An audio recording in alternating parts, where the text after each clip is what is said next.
What really happened with your host, Mike Rivero. You're listening to the Republic Broadcasting Network, where you'll find out what the Fukushima's going on. And aloha, America. Welcome to our show today. It is Monday, July 31st, last day of the month here. We've got a lot of stuff to talk about today. The phone lines are open, 800-313-9443. Mike is in our control room, twiddling the dials, keeping us out of trouble, ready to answer the phone when you call on in. Obviously, the big news right now, Anthony Scaramucci is out as the White House Communications Director. And, of course, some of the people trying to be polite are saying that he resigned. But the reality is that the new White House Chief of Staff, Kelly, wanted him gone. And so Scaramucci's gone less than 2 weeks after he took the job to begin with. And so there's all of this dust up at the White House. And unfortunately, it is necessary. If you're going to clean the swamp, you clean the front porch first. But, of course, Trump's enemies are out there saying, see, it proves the White House is in chaos. He can't manage his own White House and blah, blah, blah, blah, blah, blah, blah, blah. And, yeah, it does look bad. But on the other hand, as I said, one of Trump's biggest mistakes coming into the White House, he wanted to be magnanimous in victory. He kept all these Obama holdovers and he brought in Priebus trying to mend bridges with the GOP for 2020. And Trump just does not understand how Washington, D.C. power politics works. Just because somebody works for you and you sign their paycheck does not mean they are loyal to you and are not actually working against you. So we may see Kelly, there may be a few more ousters yet to come here. And, of course, it's still very much up in the air as to who's going to replace Scaramucci as Director of Communications. At one point, Sean Spicer was supposed to have that job. And when Scaramucci came on in, Spicer quit in a huff. So all kinds of stuff going on here. But it does set a precedent. Trump's in a firing mood.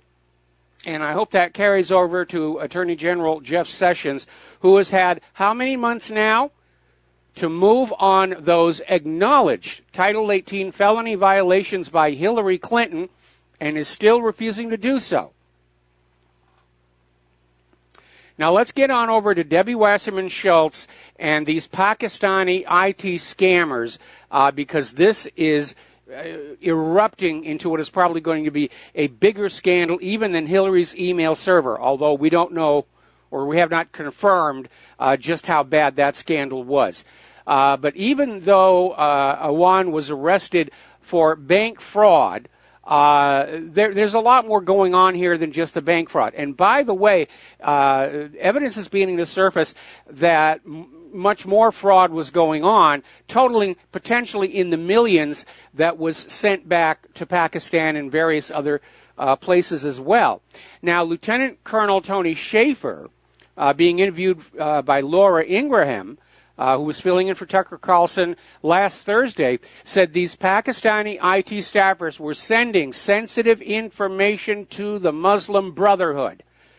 So there was an espionage ring operating inside the Capitol building, aided and abetted by Debbie Wasserman Schultz. And no wonder she's in a panic right now. There's a lot of stuff going on there. In fact, there's an article over in True News asking the question, could the Awan Schultz scandal actually bring down the Democratic Party? Because even after the Awan brothers were banned from the Capitol Internet, Debbie Wasserman Schultz was still funneling money to Imran. Everybody's wondering what was the reason for her to do that? Was he really a consultant? Did he help her disguise her voice electronically to make threatening calls to the lawyers handling that class action lawsuit? I saw one article today suggesting they were actually having an ongoing affair. Now, once again, Republicans of the House Judiciary Committee, they've drafted a letter to Attorney General Jeff Sessions and Deputy Attorney General Rod Rosenstein asking them to appoint a second special counsel to investigate the 2016 elections. This letter went out last Thursday. If Sessions refuses, Trump has grounds to fire him. Obstruction of justice, selective prosecution. It's not like Sessions is going to have to work at this. James Comey already came on out and said, Hillary committed these Title 18 felony violations. We're not choosing to prosecute. But that's not a ban on her ever being prosecuted. She's never had a trial. Double jeopardy does not apply. Now, Trey Gowdy voted to appoint a second special counsel to investigate James Comey, Loretta Lynch, Susan Rice, Hillary Clinton, and the Obama administration. And I remember when Trump first won the election, a lot of people were saying Trey Gowdy ought to be the Attorney General. And I think if Donald Trump does fire Sessions, I think we ought to start flooding the White House comment line. Put Trey Gowdy in there. He's not going to pull any punches. He's going to go where the evidence leads. Now, there is another article. We got to do a shout-out to our on-air affiliates who are just now rejoining our network. And there's an article that came out of the Wall Street Journal, no less. All of a sudden, the Wall Street Journal is starting to actually pull back from the propaganda and get serious about some of these issues. And they have a story, Mueller is trumping Congress, and they're pointing out that Congress should have learned a lesson from the Lois Lerner scandal. But Capitol Hill continues its self-abasing deference to Special Prosecutor Robert Mueller, meaning that no, the things have not really changed at all. They're just hoping Mueller is going to find a way to get Trump out of there because that's what the group thinks wants. And remember, Robert Mueller should have recused himself as a special prosecutor because of his close association with Hillary Clinton. And again, over at Blacklisted News, they're talking about how Mueller had a role in Hillary Clinton's arranging the Uranium One deal. In fact, he actually delivered a sample of the uranium to Russia so that they could assay it themselves and say, yes, this is something that we want to get involved with. Another good article coming out of the Wall Street Journal is who paid for the Trump dossier. And the Wall Street Journal is noticing that the Senate Judiciary Chairman Chuck Grassley was going to require Donald Trump Jr. and Paul Manafort to explain their meeting with Russian operators at Trump Tower last year. And the liberals and Hillaryites were all drooling at all of this. And then all of a sudden, the Democrats pulled back and said, it's okay with us if you want to have these men testify in private to the committee. And they're saying, why are they all of a sudden willing to let go this moment of political opportunity? Well, it's because at some point in there, they're going to ask the question, who paid for this Trump dossier? Because the owner of this Fusion PR company is going to be testifying.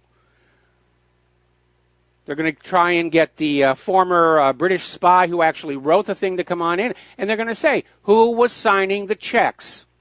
And that is a piece of information the Democrats clearly are afraid of allowing to go public here. Now, over at the Washington Post, this was a little bit of a shock. Over the weekend, they had an op-ed basically admitting the quest to prove the collusion between Donald Trump and Russia is crumbling. There is no there, and the Washington Post is now admitting it. Meanwhile, Judge Napolitano is out there saying on Fox News, there's a mountain of evidence against Hillary Clinton.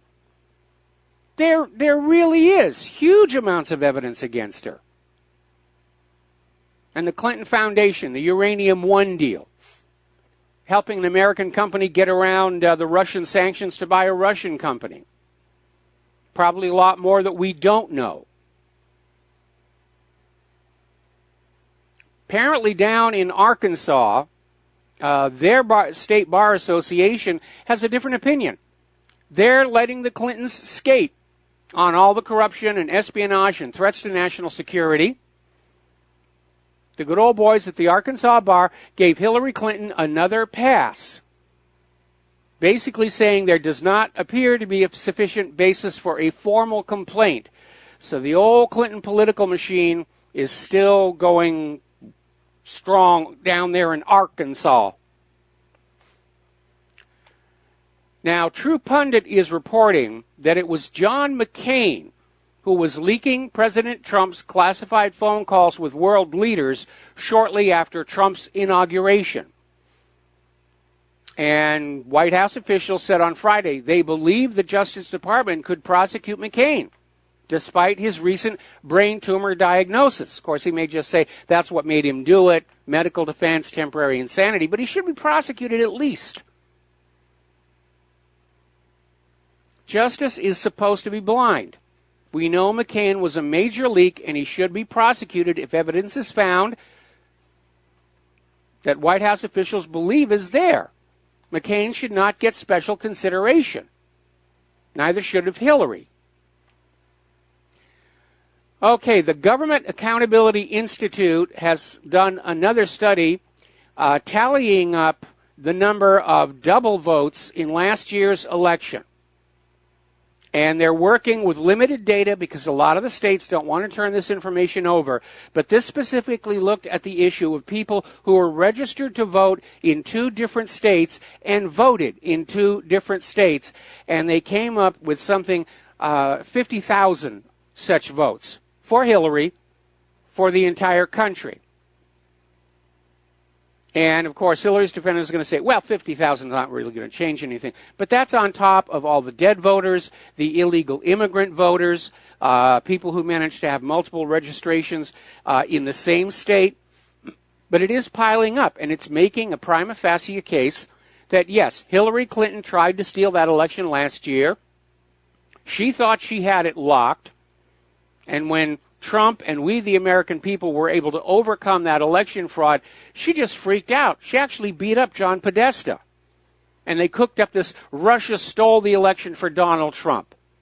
Because Hillary can never admit that we, the people, don't like her, don't love her, or that she can somehow fail. Look at her most recent vanity book.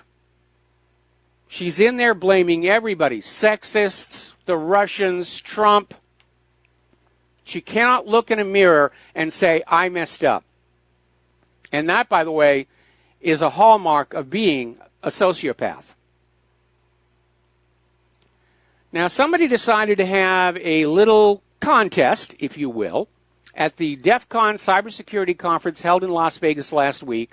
And basically what they did is they went on out and they got 30 different pieces of electronic voting equipment used in American elections. Sequoia AVC Edge, ESNS iVotronic, AccuVote TSX, WinVote, and Diebold Express Poll 4,000 voting machines, including a bunch of others. They actually found some of these things on eBay. And they took a bunch of computer experts, and they assigned each one a machine, and they had a contest. Hack this U.S. voting machine. The longest it took to hack one of the machines was 90 minutes. That's how long it took to break into this machine and change the results of the election. Now remember, in the documentary Hacking Democracy, they showed at the very end how you could change the outcome of the election without even needing to touch the machine. But the reality is, for all this talk last year that we got from Barack Obama, it's impossible to rig the American elections. Yeah, it is. This contest proved it. These were people who work with computers during their daily lives. They're not even really, shall we say, expert hackers or cyber criminals. But they took part in this experiment, and most of them were able to get into these electronic machines in mere minutes. So, yeah, it's possible, and we know it's been going on. And I do wish that Trump's Election Integrity Commission would start really cranking up right now. And I understand they're meeting a tremendous amount of opposition from the states who do not want to turn over the voting data because clearly they have got something to hide. But it's not enough to go on out and confirm election fraud happened last year because we already know it did. We need a complete, total replacement of the election system. Our current system is designed to facilitate and conceal election fraud. We need to go the other direction. Something that is as difficult to rig as possible and get away with. Now, apparently a partner at a top Washington, D.C. law firm was vacationing in Turks and Caicos with his family, which is a well-known treasure hunting ground down there in the Caribbean. Michael Jones was injured when two gunmen broke into a rented beachfront property on Providenciales, which is the main island of the group, about 10 p.m. Friday, and just opened fire. And apparently these gunmen got past security. They tied up one of the guards with shoelaces. And they shot Jones. Then they fled. He was airlifted to Fort Lauderdale, Florida. He's in Memorial Regional Hospital in Hollywood. And he is a partner in the law firm Kirkland and Ellis. And it's at this point we start to wonder if there's something more to this than it just being a botched robbery. Because Kirkland and Ellis is a major Hillary Clinton donor. And they have a relationship with the Clintons going back decades, almost all the way back to Arkansas itself. So, all right, let's look at the war zones because, boy, the news there is bad. Just everybody seems to be itching for a fight. Of course, they're not going to fight it out themselves. They're going to send their surplus population out to be slaughtered here. Tiger forces have entered Deir ez-Zor province in Syria. They've liberated more villages on the west bank of the Euphrates River in Raqqa province and entered the northeastern part of Deir ez-Zor itself. Now, the USS Nimitz Carrier Strike Group starts their anti-Daesh air campaign in Syria and Iraq. And the U.S. Navy announced that. They're also going to be doing freedom of navigation, free flow of commerce and everything. Unfortunately, the airstrikes once again are hitting civilians in Raqqa. They're calling it Mosul 2. Those U.S. flights are hitting civilians and civilian infrastructure. Now, there was a reporter for RT Arabic, Khalid Aikatab, sorry if I botched it, and he got killed in a shelling by ISIS in Syria. And his last story that he did for Russia Today was how the Raqqa refugees are saying the coalition is bombing schools and hospitals.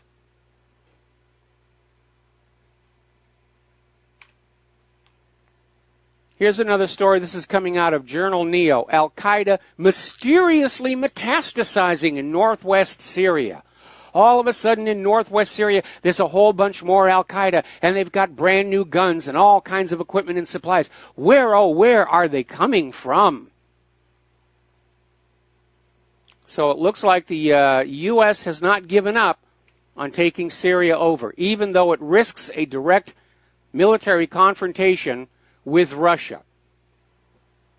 Or maybe that's part of the plan. We know the ultimate goal of the deep staters is a full-on war with Russia and China to remove the threat of the ruble and the yuan from the U.S. dollar's global hegemonic domination. They're just looking for a way to get it started. We'll push them here in Syria. We're going to push them there in Ukraine. We're going to push them there in North Korea. Apparently, over 40 people have been killed in fighting over the southwest Yemen port of Mocha. The Yemen forces are still trying to find a way to break that blockade.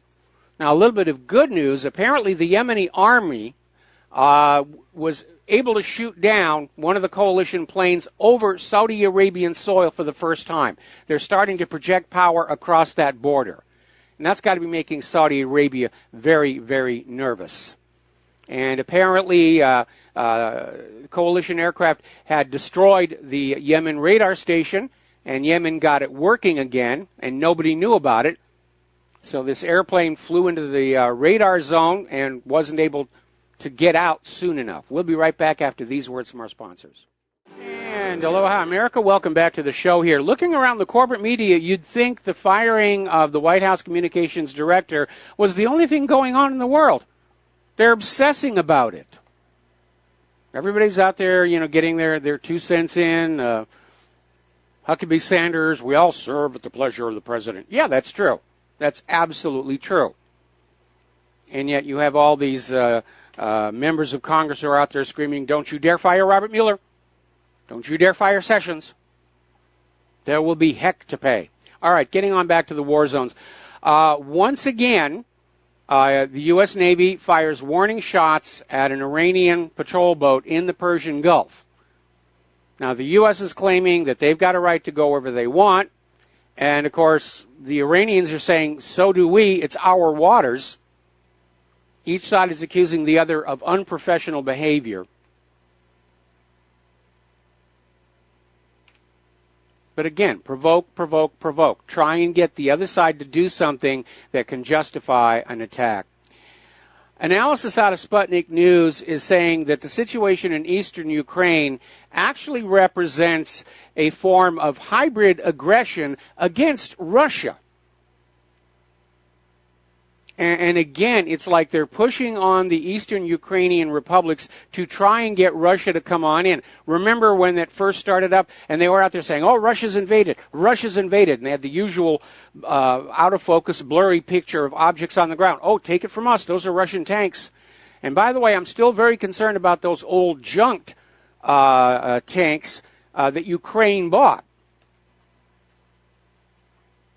Scrap metal value, but they're the same model Russia is still using and could be painted and then bombed to frame Russia for an invasion of Ukraine. And I saw a very alarming story earlier today, which I did not post, saying that Russia has mobilized 3 motor rifle brigades for an invasion of Ukraine. And reading between the lines, getting past the obviously sensational headline, it turns out 2 of those motor rifle brigades are actually stationed there near the border. That's their home base. It's not like they've been mobilized. The third one is a little bit north, and they're on maneuvers. They're on war games, just like NATO is doing, matching tit for tat. And, of course, Mike Pence is over there in Europe, and he's running around, and he's out there screaming that Russian aggression is the greatest threat to the Baltic states. I'm sorry, whose military are currently parked on the Baltic states? It isn't Russia's. Meanwhile, the Georgian army has started a 2-week-long military exercise in partnership with the United States, including tanks and artillery provided by the U.S., and they started, again, just before Vice President Mike Pence visits the former Soviet nation. So everybody's out there banging their sabers as hard as they can here. U.S. tanks are heading for Tbilisi as NATO flexes their muscles in largest ever joint drills with Georgia. Doesn't look like Russia's being the aggressive one here. It's NATO. Trump apparently is getting ready to deploy Patriot missile systems to the European Union's border with Russia. They're just arming it all up. And again, I don't see Russian tanks and missiles on the northern side of our border with Canada. I don't see Russian tanks and missiles and soldiers on the southern side of our border with Mexico. I don't see Russian warships tooling around the Gulf of Mexico.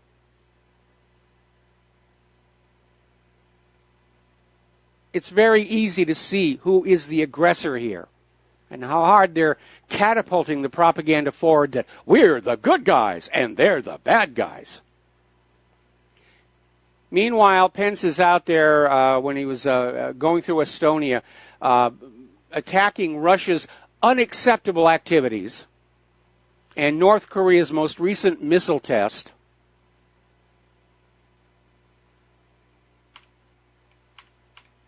Meanwhile, Russia's ramping up pressure on their side. They're expelling these American diplomats and intelligence operatives. I guess they knew who they were all along.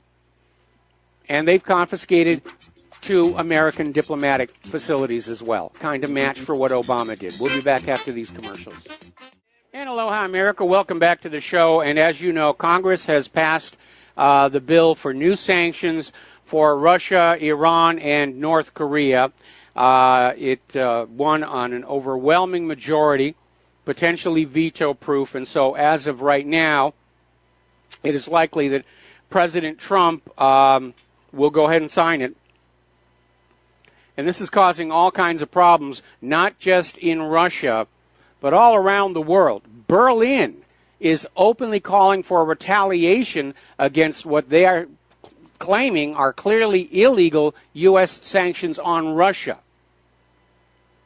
And the German economic minister, Brigitte Zipries, told the Funk Median Group newspaper, "We consider this as being against international law, plain and simple. And of course, we don't want a trade war, but it is important the European Commission now looks into countermeasures." According to the minister, the Americans cannot punish German companies because they operate economically in another country. Now, ever since the U.S. got onto this idea of we're going to sanction you, we're going to sanction you, we're going to sanction you, it has caused a lot of ancillary harm, collateral damage if you prefer. And I think the U.S. got onto this idea of sanctioning, still thinking that most of the world's commerce still flowed through the U.S. dollar. And one of the reasons the sanctions aren't working all that well, and in some cases have backfired, is because much of the world has already broken free of the U.S. dollar. The president of Bolivia is calling the U.S. sanctions a threat to international law. And of course, we know Bolivia is going to be targeted because they just got rid of their private central bank. So what is Russia going to do? I know the war hawks are hoping Russia will take a shot at us over the sanctions. But they didn't think this one all the way through. Because with Russia kicking out our diplomats, we're not going to be friends any longer. Just how the heck does NASA expect to get astronauts to and from the International Space Station? Did anybody stop to think about that? And let us not forget, the United States has forgotten how to make powerful rocket engines. They're still to this day, despite the earlier sanctions, buying rocket engines from Russia. What if Russia decides to stop selling them to us? There's even word that Russia is close to just dumping the dollar outright, not have any dollars in their foreign reserves accounts, just get rid of them. That's going to have a ripple effect.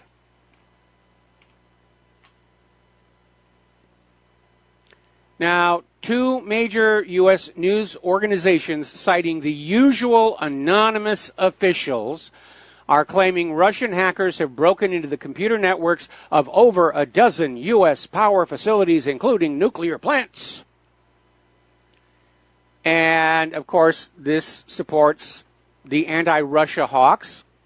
But as anybody who studies how these things are put together understands, the computers that run the power station are not hooked to the outside internet. The entire case that this is the Russians is because the hacking code that's been discovered bears a similarity to a known suspected Russian hacking collective. But let us not forget, one of the things WikiLeaks released is the CIA actually has a dedicated hacking unit whose specialty is false flag hacking, breaking into a computer system and planting evidence to point the finger of blame someplace else.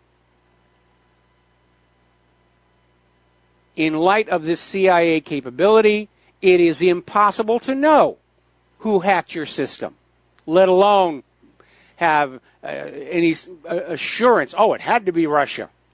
No. It's the anti-Russian propagandists who are doing it. Blame Russia for everything. All right. We're going to take a phone call. Mark in North Carolina. Aloha. Welcome to the show. What's on your mind? How you doing, Mike? Mike, I was just thinking, I asked you this before, but you honestly think these neocons and whoever else is thinking up this crap actually believes we could actually win a war with Russia, and it wouldn't rather than most likely result in the destruction of at least much of the planet, or is it that they just plan on their own bunkers and they figure they could survive it? I'm just wondering. The other thing is, I just saw on Fox News something before when I was at the gym that they had to, I saw it in the ticker, but evidently some neocon was saying Russia isn't what it used to be. It's not the, country it was in the Soviet Union, not economically or anything else. This contradicts what these clowns used to say. They used to say the Soviet Union was so poor and so inefficient that they couldn't even feed their own people, and that their shelves are always empty. So, I mean, it goes on and on. But now I know right now that the supermarkets in Russia are not empty. I watch a lot of stuff on YouTube. They seem to be doing okay. I mean, their inflation is down now. Yes. They seem to have diversified their economy. But again, I just don't know. Are they this crazy that they think that we could win a war against Russia? Well, I think I don't even think we could win a conventional war. I'm in agreement with you on that, and there's probably a lot of overlapping groupthink going on. The reality is that the neocons have been pushing for this plan of global domination through military means going back to the 1990s in a group called the Project for the New American Century. And their idea is, yes, they think that they can prevail by picking off small countries one by one and bringing them into the American empire, and that will give them the resources to go up against Russia and China. Unfortunately, all these little countries the U.S. has been picking on have all turned into quagmires, which are costing us more in terms of manpower, time, money, material.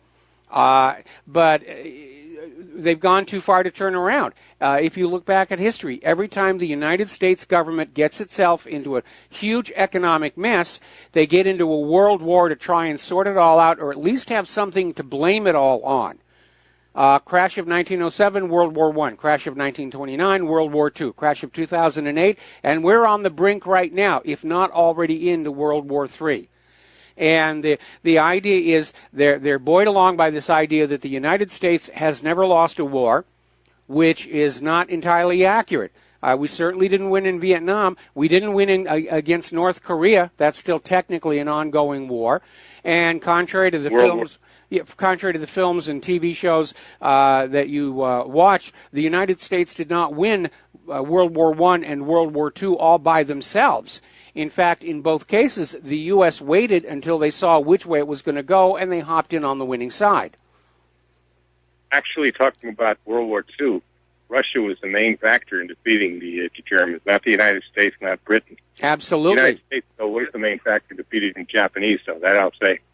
But it just goes on, and they don't seem to understand what, the fact of the matter is, it's a different time now. Now we're facing, it's no different than it was when we said we had the MAD system, mutual assured destruction. Mm-hmm. What do you think would happen? They got 7,000 nuclear weapons or more, Russia. So do we. Yes. How many of those things do you think you could blast out of the sky before enough got in to destroy your country? As a matter of fact, it'd probably be easier to destroy the United States than to destroy Russia, since they're larger land than we are. Yeah, they are. They're a huge place here. And there's another factor. The U.S. conducted another successful THAAD test over the weekend. They launched an ICBM from here in Hawaii toward Alaska, and the THAAD shot it down. The problem is the test is not exactly honest. Because the ICBM is following a predictable ballistic path, and we know the latest generation of Russian and Chinese warheads are maneuverable. So they dipsy-doodle, they corkscrew, they weave back and forth, making an intercept that much more difficult.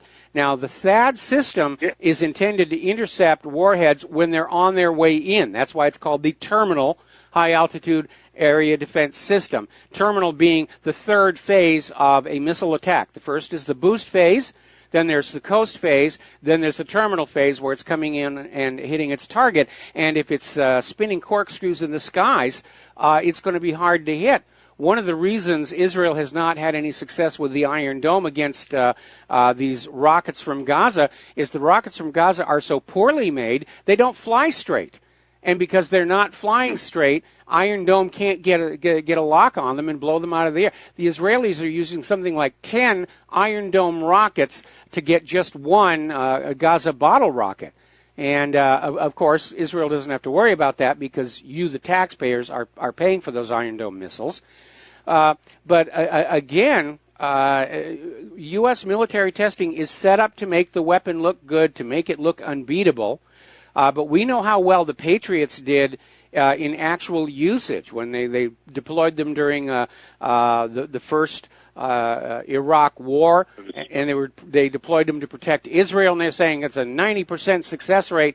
Then when the war was over, they said, well, actually it was more like 50%. And then analysts looked at the actual data and said, no, actually it was down close to single digits. And again, all you need is one more warhead, then they have a defensive missile, and even if their defensive missiles work 100% correctly, there's still a warhead that's going to get on through.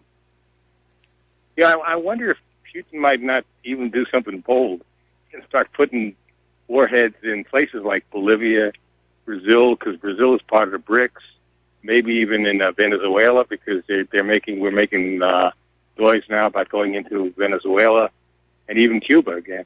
I mean, you could say, well, all bets are off. The only thing that stopped World War III during the Cuban Missile Crisis, a lot of people don't realize this, is that Russians did agree to pull out those missiles, but under condition, and JFK agreed to this. Thank God he did, because he was a very level-headed and decent human being. He'd agreed to pull the missiles out of Turkey at the time. But I don't think Trump looks to me like he's irrational. He's erratic. I'm sorry. He looks to me like he's erratic. There's no telling what this guy might do. You know what I mean? He's I know he's got his own children and his grandchildren, as Kennedy did. Well, he had his own children at the time. He didn't have grandchildren. But I wonder whether he would start thinking about that, or just say, or just do something stupid. No, I know Putin's got kids and grandkids. So I don't think Trump's in control of the situation. I mean, we're looking at the chaos at the White House, and I think Trump is being totally absorbed with his fight against the swamp. And he is just, I mean, look at all the people being fired from the White House, and then realize the ones who are still keeping their jobs, all these neocon warmonger advisors, not one of them has been fired. All these generals he's putting in it. You see, one thing about JFK was not, didn't get all excited about generals and stuff. He himself had been in the Navy. He was a warrior, as a matter of fact. While at the same time, but Trump is in, he's fascinated. He's fascinated by these generals, and because he never was in the military himself, and I think it bothers him that he never was in the military. So now he's infatuated by these generals, and he puts one in after the other. Now this guy Kelly, I understand it was Kelly behind the firing of Scaramucci. So we shouldn't be having this. Kennedy knew how to handle these generals. That's one of the things. They wanted to start firing missiles to Cuba at that time during the Cuban Missile Crisis. Kennedy said no. It was the generals in the CIA that wanted Operation Northwoods to start false flags back then to make it look like Cuba. But thank God we have JFK at the time. Of course, this is why they killed him. Yes. But at the same time, I mean, we haven't had a man like this since. We really haven't. No. This is our last true period, and God, we need a guy like that again, Mike. Or I'm afraid I'm afraid this whole world is going to go up in smoke, or nuclear. In nuclear smoke. You know what I mean? Yes. It just goes on and on. I just don't know how long we can last when we keep on doing this. Jim. I think of my kids. Think of my grandkids. Jim Garrison, during his trial of Clay Shaw, made an observation, which he later wrote in his book, about the conspiracy to kill JFK. And he said what happened on November 22nd, 1963, was a coup d'etat. And it basically changed the direction of the nation. It's when the deep state really consolidated its power, and they've had a lock on the policies of the United States of America ever since. And Americans break down into two categories: those willing to go along with the deep state, like the Clintons and the Bushes, and those of us who are realizing that we are heading into a war that in all probability we're going to lose, even if it goes nuclear. And Harry Truman, I'd say probably his biggest mistake was helping to create the CIA. Harry Truman himself wrote that it was a difficult decision, and he recognized the danger that the CIA posed to a free, a democratic country. So why do you do it then? Well, he felt at the time, he felt at the time it was necessary because they needed intelligence on what these other countries were doing, and I mean there was a lot of very underhanded things going on at the close of World War II, when everybody was jockeying for just who was going to be in charge, especially of the money. That's what Bretton Woods was all about. But the U.S. and Britain were giving out captured German Enigma encryption machines to friendly governments, never telling them that they had the technology to be able to break and read those messages.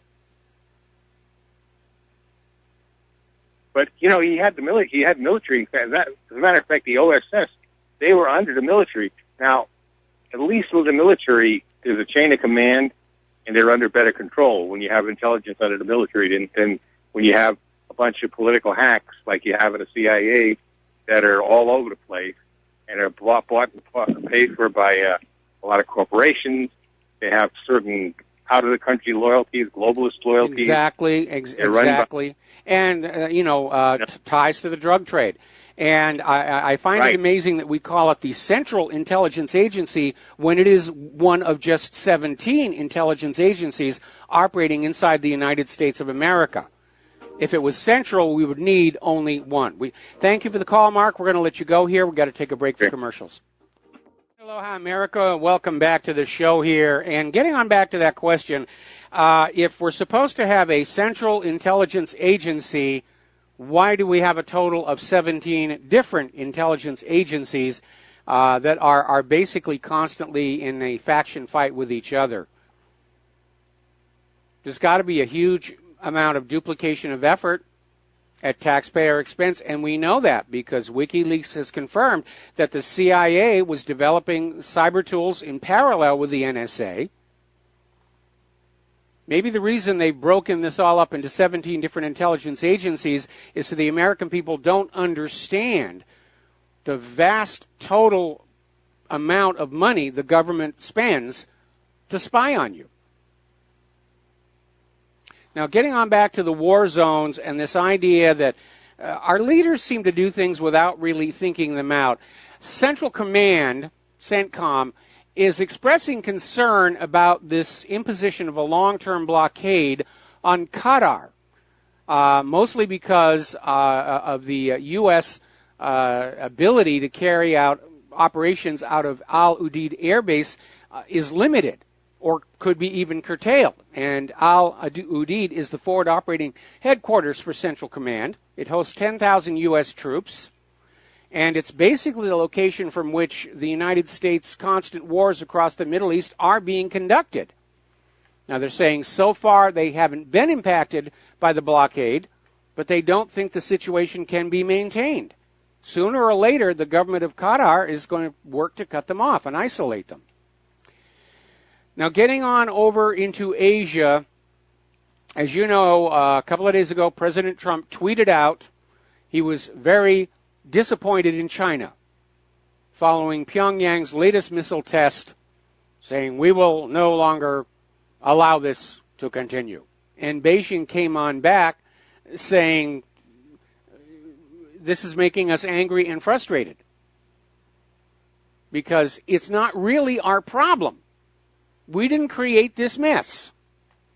The United States and South Korea did 50 years ago. And we are not responsible for what's going on down there. And so the Twitterer-in-chief is continuing to lavish pressure on China. And now they're talking about, and you knew this was coming, sanctions on China. They're going to have sanctions on China now, because China won't do anything to stop North Korea. Now, with all these sanctions going on all these countries, the first thing that's going to happen is all these other countries are going to drop any business involving the U.S. dollar, and they are going to unite together against U.S. economic interests. And if this goes to a real shooting war, this is going to be the opposition. We're not just going to be fighting China and Russia. We're going to be fighting Iran and Iraq and North Korea and who knows who all else. that is just sick and tired of the U.S. government meddling in their affairs. I have to take a break for station identification. We'll be right back. Aloha, America. Welcome back to our show here. So it's hour number 2. The phone lines are open, 800-313-9443. So basically what's going on here is Donald Trump is getting ready to open a second front in the war of sanctions. This one against China. And they're already sanctioning North Korea. And all that this is going to do is push all of these sanctioned countries away from involvement with the U.S. economy. We have Europe basically taking Russia's side against the U.S. regarding the new sanctions over there. Now, China has had a huge military parade. And they really were showing off all their new toys. President Xi Jinping inspected his troops. And apparently in this parade, they included stealth jets and nuclear missiles and thousands of elite troops. War with China will be costly. Let's take some phone calls. Wes in Idaho, aloha. Welcome to the show. What's on your mind? Thanks for taking my call, Michael. 43 U.S. senators want to make it a felony with a $1 million fine, 20 years in jail for boycotting Israel, boycotting anything that Israel makes. In France, I guess if you wear a T-shirt advocating a boycott of Israel, you get arrested and prosecuted. I don't see any report on what really happened about this. Also, it is House Joint Resolution 1697. The same thing. It's obvious who our senators and our Congress are really here to help. It's certainly not the people. I mean, we're supposed to have a First Amendment right of freedom of speech, and that includes a boycott, I would say. Yeah, you're absolutely right here. And we did cover these when the votes went on through. It's actually been a little over a week now. But you're absolutely right. Both of these bills, supporting boycott, divestment sanctions, or just boycotting Israel in general, they're attacks on the First Amendment by Israel supporters in this country. And it needs to go to a Supreme Court challenge. And I would hope that the justices would say it is a freedom of speech issue. But we've already seen the precedent where the Second Amendment has been given certain exceptions. It's been whittled away. Our right to keep and bear arms is no longer absolute. We're required to register them. We're limited in terms of the kinds of weapons that we can acquire, and so forth and so on. And the Supreme Court justices may say, well, based on that precedent, we can put restrictions and limits on the right to freedom of speech. And it is a very scary prospect indeed. Now, as far as advocating for boycott, divestment, and sanctions, that's going to shut down. As far as boycotting is concerned, just don't buy the products. And when they say, why aren't you buying the products, just say the products are no good. And I've used the example of these Israeli-made batteries that we had in our alarm system when we lived out in Kaonohi. And they were supposed to last for 6 months, and they would fail after just 2 weeks and create this huge noise about the failure of the batteries. So I refuse to buy batteries made in Israel, not because they're made in Israel, but because they're lousy batteries. Physicist James McCanney says the lake at Yellowstone needs to be drained, otherwise a volcano would be explosive. Also, James McCanney says just no way that we can go to Mars. It's just impossible. Have you ever had him on as a guest? You know what I'm talking about? No, I haven't. And obviously, the idea being able to drain Yellowstone, aside competing its value as a tourism venue, you're still not going to get rid of the water that's in the soil itself.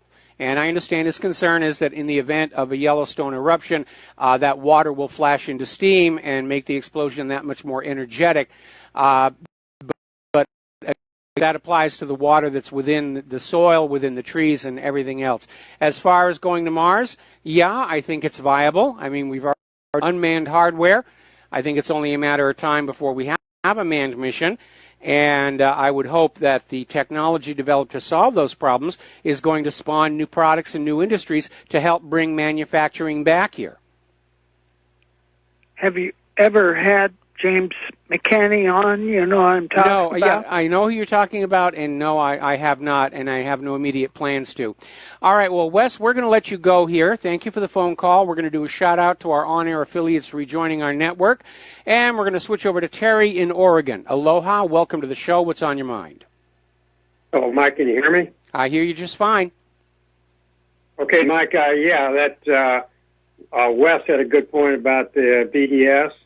And I want to thank you for not cutting Mark off too soon. There was an excellent dialogue between you and him about the neocons and all this war stuff going on. And that's why I'm calling. Are these neocons really that stupid?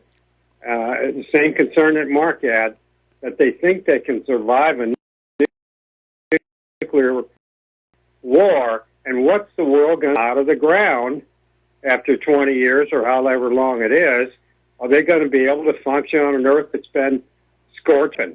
Are they really that stupid? Or is it all a bluff? It is a bluff. It may get out of hand, and they might start something they didn't intend on. Well, that's the real danger there at the end. And again, they're caught up in their own group think that the U.S. Never loses. And yet the government has all these bunkers set up. They have, for the last 20 years, been building all these new underground bunkers. There's reportedly one under the new Denver airport, one under the northeast corner of Griffith Park in Los Angeles. We've got one bored into the middle of the Ko'olau Mountains here. And there's Mount Weather, which is where they've reactivated the Greenbrier. That's where Congress is supposed to go. I don't know what the plans are for the Supreme Court.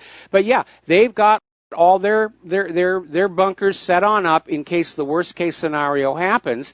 But they're really out there, you know, I think adrenaline of thinking about a new world war. And we know that people actually do get hooked on that excitement. A good example of that was Patton. After Germany surrendered, Patton wanted to just keep right on marching into Moscow.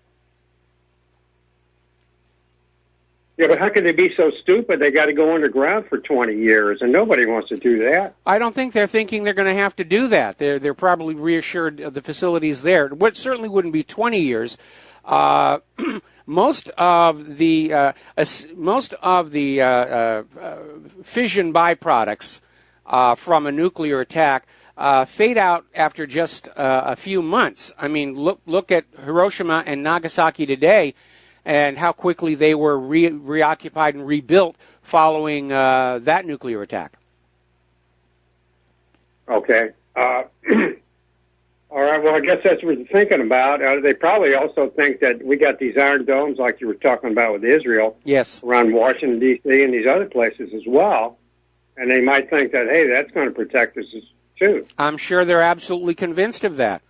They almost remind me of Wovoka, who was this Native American, began the ghost dance religion, who believed that painting your shirts with special symbols would stop the cavalry soldiers' bullets. Didn't actually work out, but that's what they believed. Yeah, Mike, let me just switch gears to about Hillary and Trump. I was under the impression that Hillary won the popular vote and Trump won the Electoral College. Is that correct? Well, that's certainly what Hillary's people have been putting on out, but so far there's been so much crooked voting uncovered, Hillary's popular vote margin has been erased. Yeah, but Trump won because of the Electoral College, right? Well, yes, that's the way the game is played right now. Yeah, but you told me last week when I called that if we didn't have the Electoral College, that Trump would have still won, and that's why I'm so confused.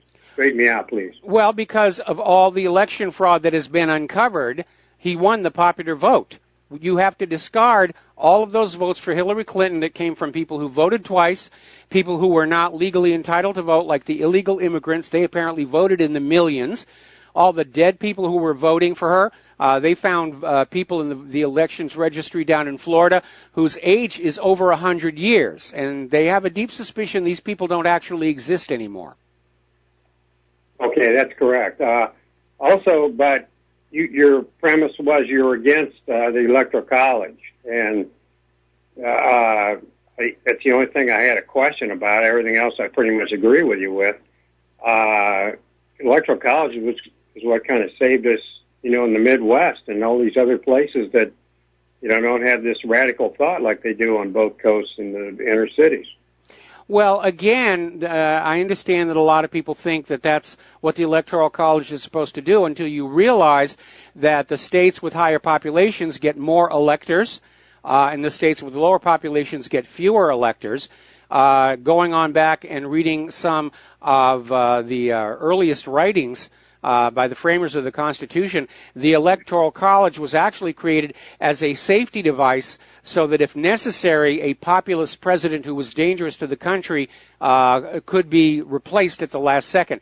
And there's been some skullduggery in history where electors were literally bribed to vote for the other guy, and there's at least one presidency where, and I forget which president it was, but he was trailing in the Electoral College vote, and then all of a sudden, miracle of miracles, the Electoral College voted, and he became the president of the United States.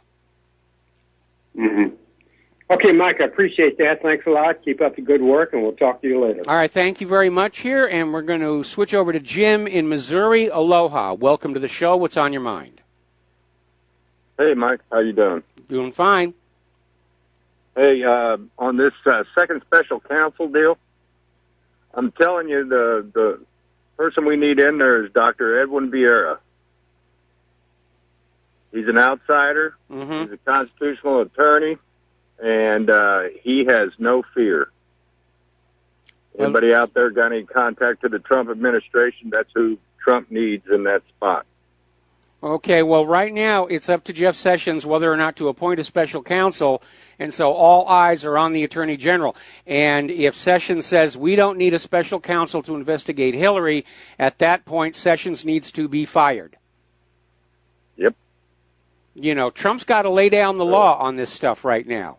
And he's in a firing mood. He's been firing a lot of people lately, and he needs to fire Sessions, and he needs to bring in somebody like this gentleman you described to replace him. I would love to see Trey Gowdy as Attorney General, or Chuck Grassley, somebody who really wants to do the job and go after Hillary for all this espionage and corruption and pay for play and the rest of it.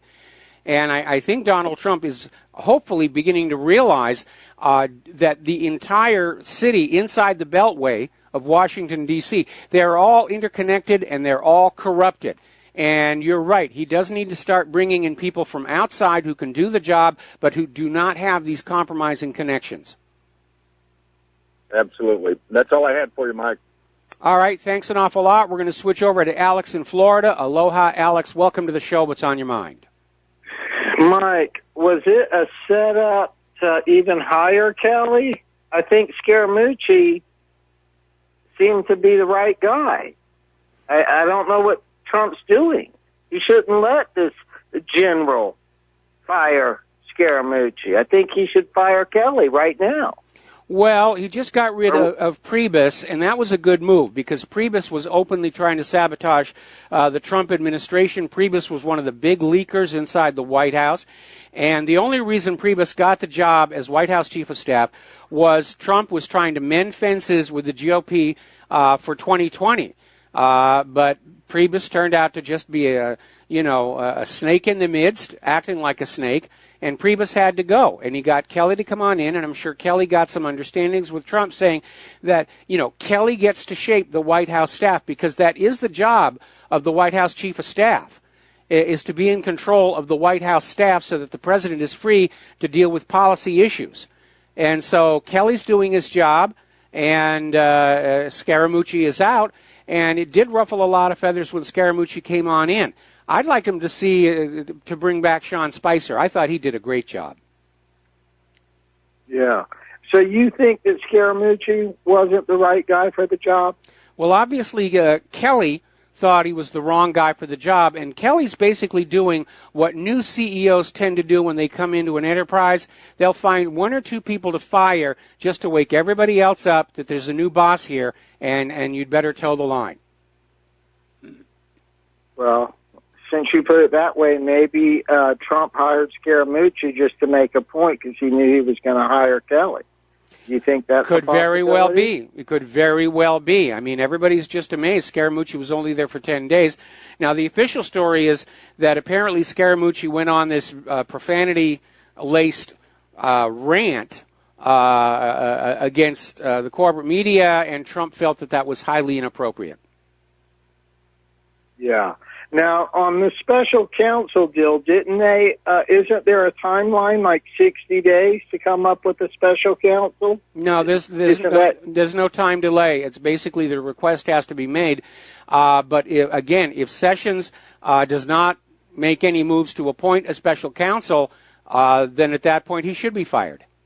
He's not doing his job. He's the former head of the FBI, laid out a laundry list of felony violations of Title 18 by Hillary Clinton, and the new Attorney General is refusing to move on that. Oh, no doubt. I agree with you wholeheartedly on that. So, in other words, how much time do you think Trump's going to give him to appoint a special counsel? I mean, basically, there's nothing holding it up but him right now. Is that right? Yeah, that's exactly right. Yeah, Sessions got the official request from the House Judiciary Committee Thursday, and he should be acting on it right now. Of course, we're hearing all this talk that Trump is going to fire Sessions anyway and replace him with a recess appointment not subject to congressional confirmation. And we keep hearing the name Rudy Giuliani coming up, which had also been on the list of potential attorneys general following the inauguration. Yeah, Rudy Giuliani, I think he would do a great job with prosecuting Hillary Clinton, but I think he has some dirty hands too, like with 9/11. I think he has information. Yeah, we know that he's dirty on that one as well. On the other hand, when he was a prosecutor, he was not shy about going after politicians. I mean, he gave Charlie Wilson a run for his money, regarding some of Charlie Wilson's reckless behavior. Charlie didn't face charges because it was out of jurisdiction. But, yeah, Giuliani was trying to make a name for himself, and this might be an opportunity for him to polish his image with the American people. Yeah. I would take him back. I would take him in the position. I would take him right now over Sessions. Sessions is too little league. We need a big league player, someone that can hit the ball over the fence. Sessions is obviously Sessions is compromised by the narcocracy.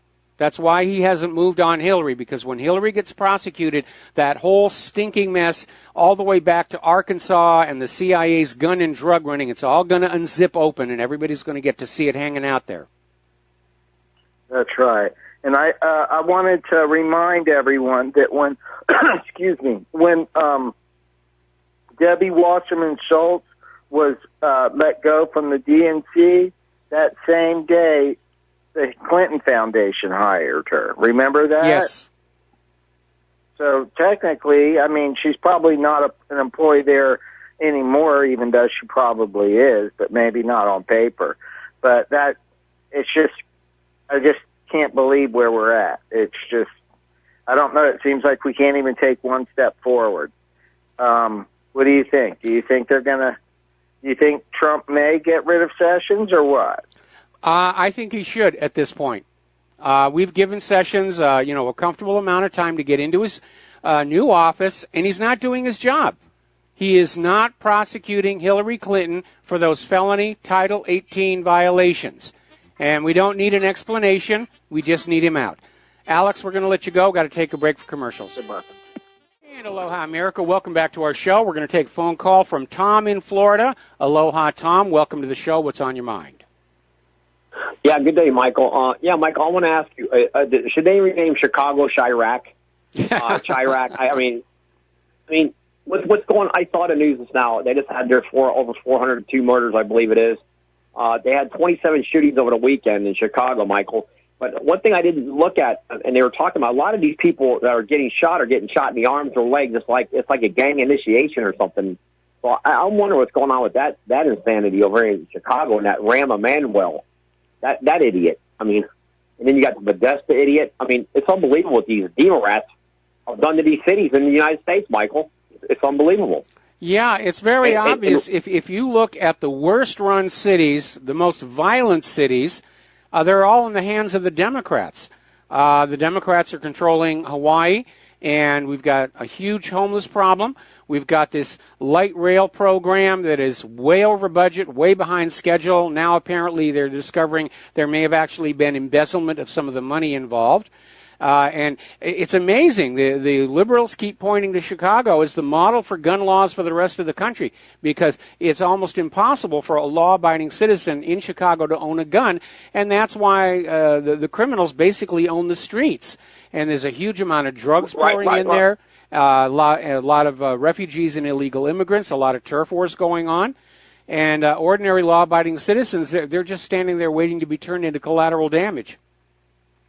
You're right on, Michael. And listen, the United States is actually more dangerous in the Middle East in a lot of ways. I mean, you know, in some ways it is. They're more dangerous, but it's insanity that these people still keep voting these Democrats in there. It's amazing. And look at this, Michael. We don't know that they are. Wait a minute. We don't know that they are. Okay, we're dealing with the revelation that there is a huge amount of election fraud going on. It's not confined to the presidential race. I keep hearing from people who live in Arizona saying they have no idea how John McCain keeps being reelected to the Senate because they don't know anybody who actually voted for him. And we know last year we were just stunned by this consent decree where the Republicans aren't allowed to look at Democratic election fraud without the Democrats' permission. Talk about a really screwed up court decision someplace in the past there. But it's time to look at this problem. Because it may, Michael, you're right. It may be that the vast majority of these people did not, in fact, really win their elections, and they hang on to power through massive election fraud. This is where we get the Maxine Waters and the Nancy Pelosi's and the Rahm Emanuels, who keep returning to office, even though it's obvious they're doing a terrible job. Well, Michael, Maxine Waters lives in a $4.5 million home, and she's not even from the district. But that's another thing. But look what's going on in Venezuela, Michael.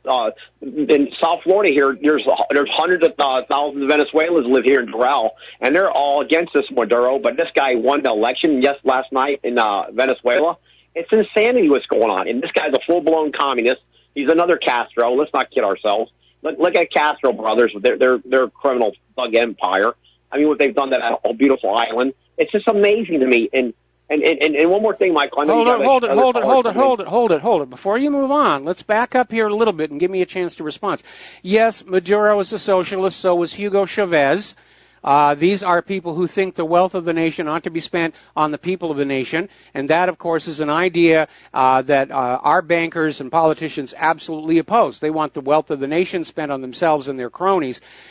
Most of what you think you know about Maduro, you're getting from the same people who insisted Saddam had nuclear weapons. So you have to step very carefully, about what you think you know about what's going on in Venezuela. And remember, last week the head of the CIA admitted this is a U.S.-backed regime change operation underway right now. I agree with that. But I can tell you this: Maduro's cut from the same cloth as Chavez, and their socialism is not going to work, Michael. Look at Cuba. All you got to do is look at the model of Cuba. Did that work out for the Cubans? Well, wait a minute. The economic situation in Cuba has a lot more to do with this ongoing U.S. blockade than with anything else. And yes, Cuba's able to do business with Europe and Russia and Canada and Central America, but they're closest to the United States, and their economy used to be very tightly tied in with the United States. So, again, you need to be very careful about what you think you know about these socialist countries, because socialism is more demonized than Russia today. We got to let you go, Tom. We'll be right back after these few words. Aloha, America. Welcome back to our show here. Now, getting on back to the war zones, China is putting troops along their border with North Korea in order to prevent an expected mass exodus of refugees in the event of a U.S. attack on North Korea. So this thing is getting very, very serious. Now, as you know, over the weekend, North Korea had a second successful test of the Hwasong-14 missile, and everybody's in a panic because this one can actually reach a significant part of the United States. The flight lasted 47 minutes. It covered a distance of 998 kilometers and reached an apogee of 3,725 kilometers, basically 7 times higher than the International Space Station. And Kim Jong-un has said this is meant to be a stern warning to the United States.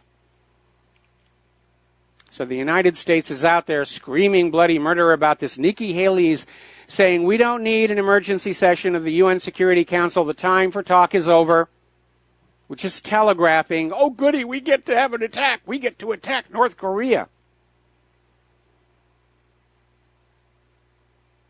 And they're already talking tough out there. Story out of Indy 100. U.S. general says military has rapid, lethal, and overwhelming force ready for use against North Korea. South Korea is apparently talking about a strategic strike against command and control facilities, the nuclear test sites, and so forth. But here's the problem. We need to keep this in mind.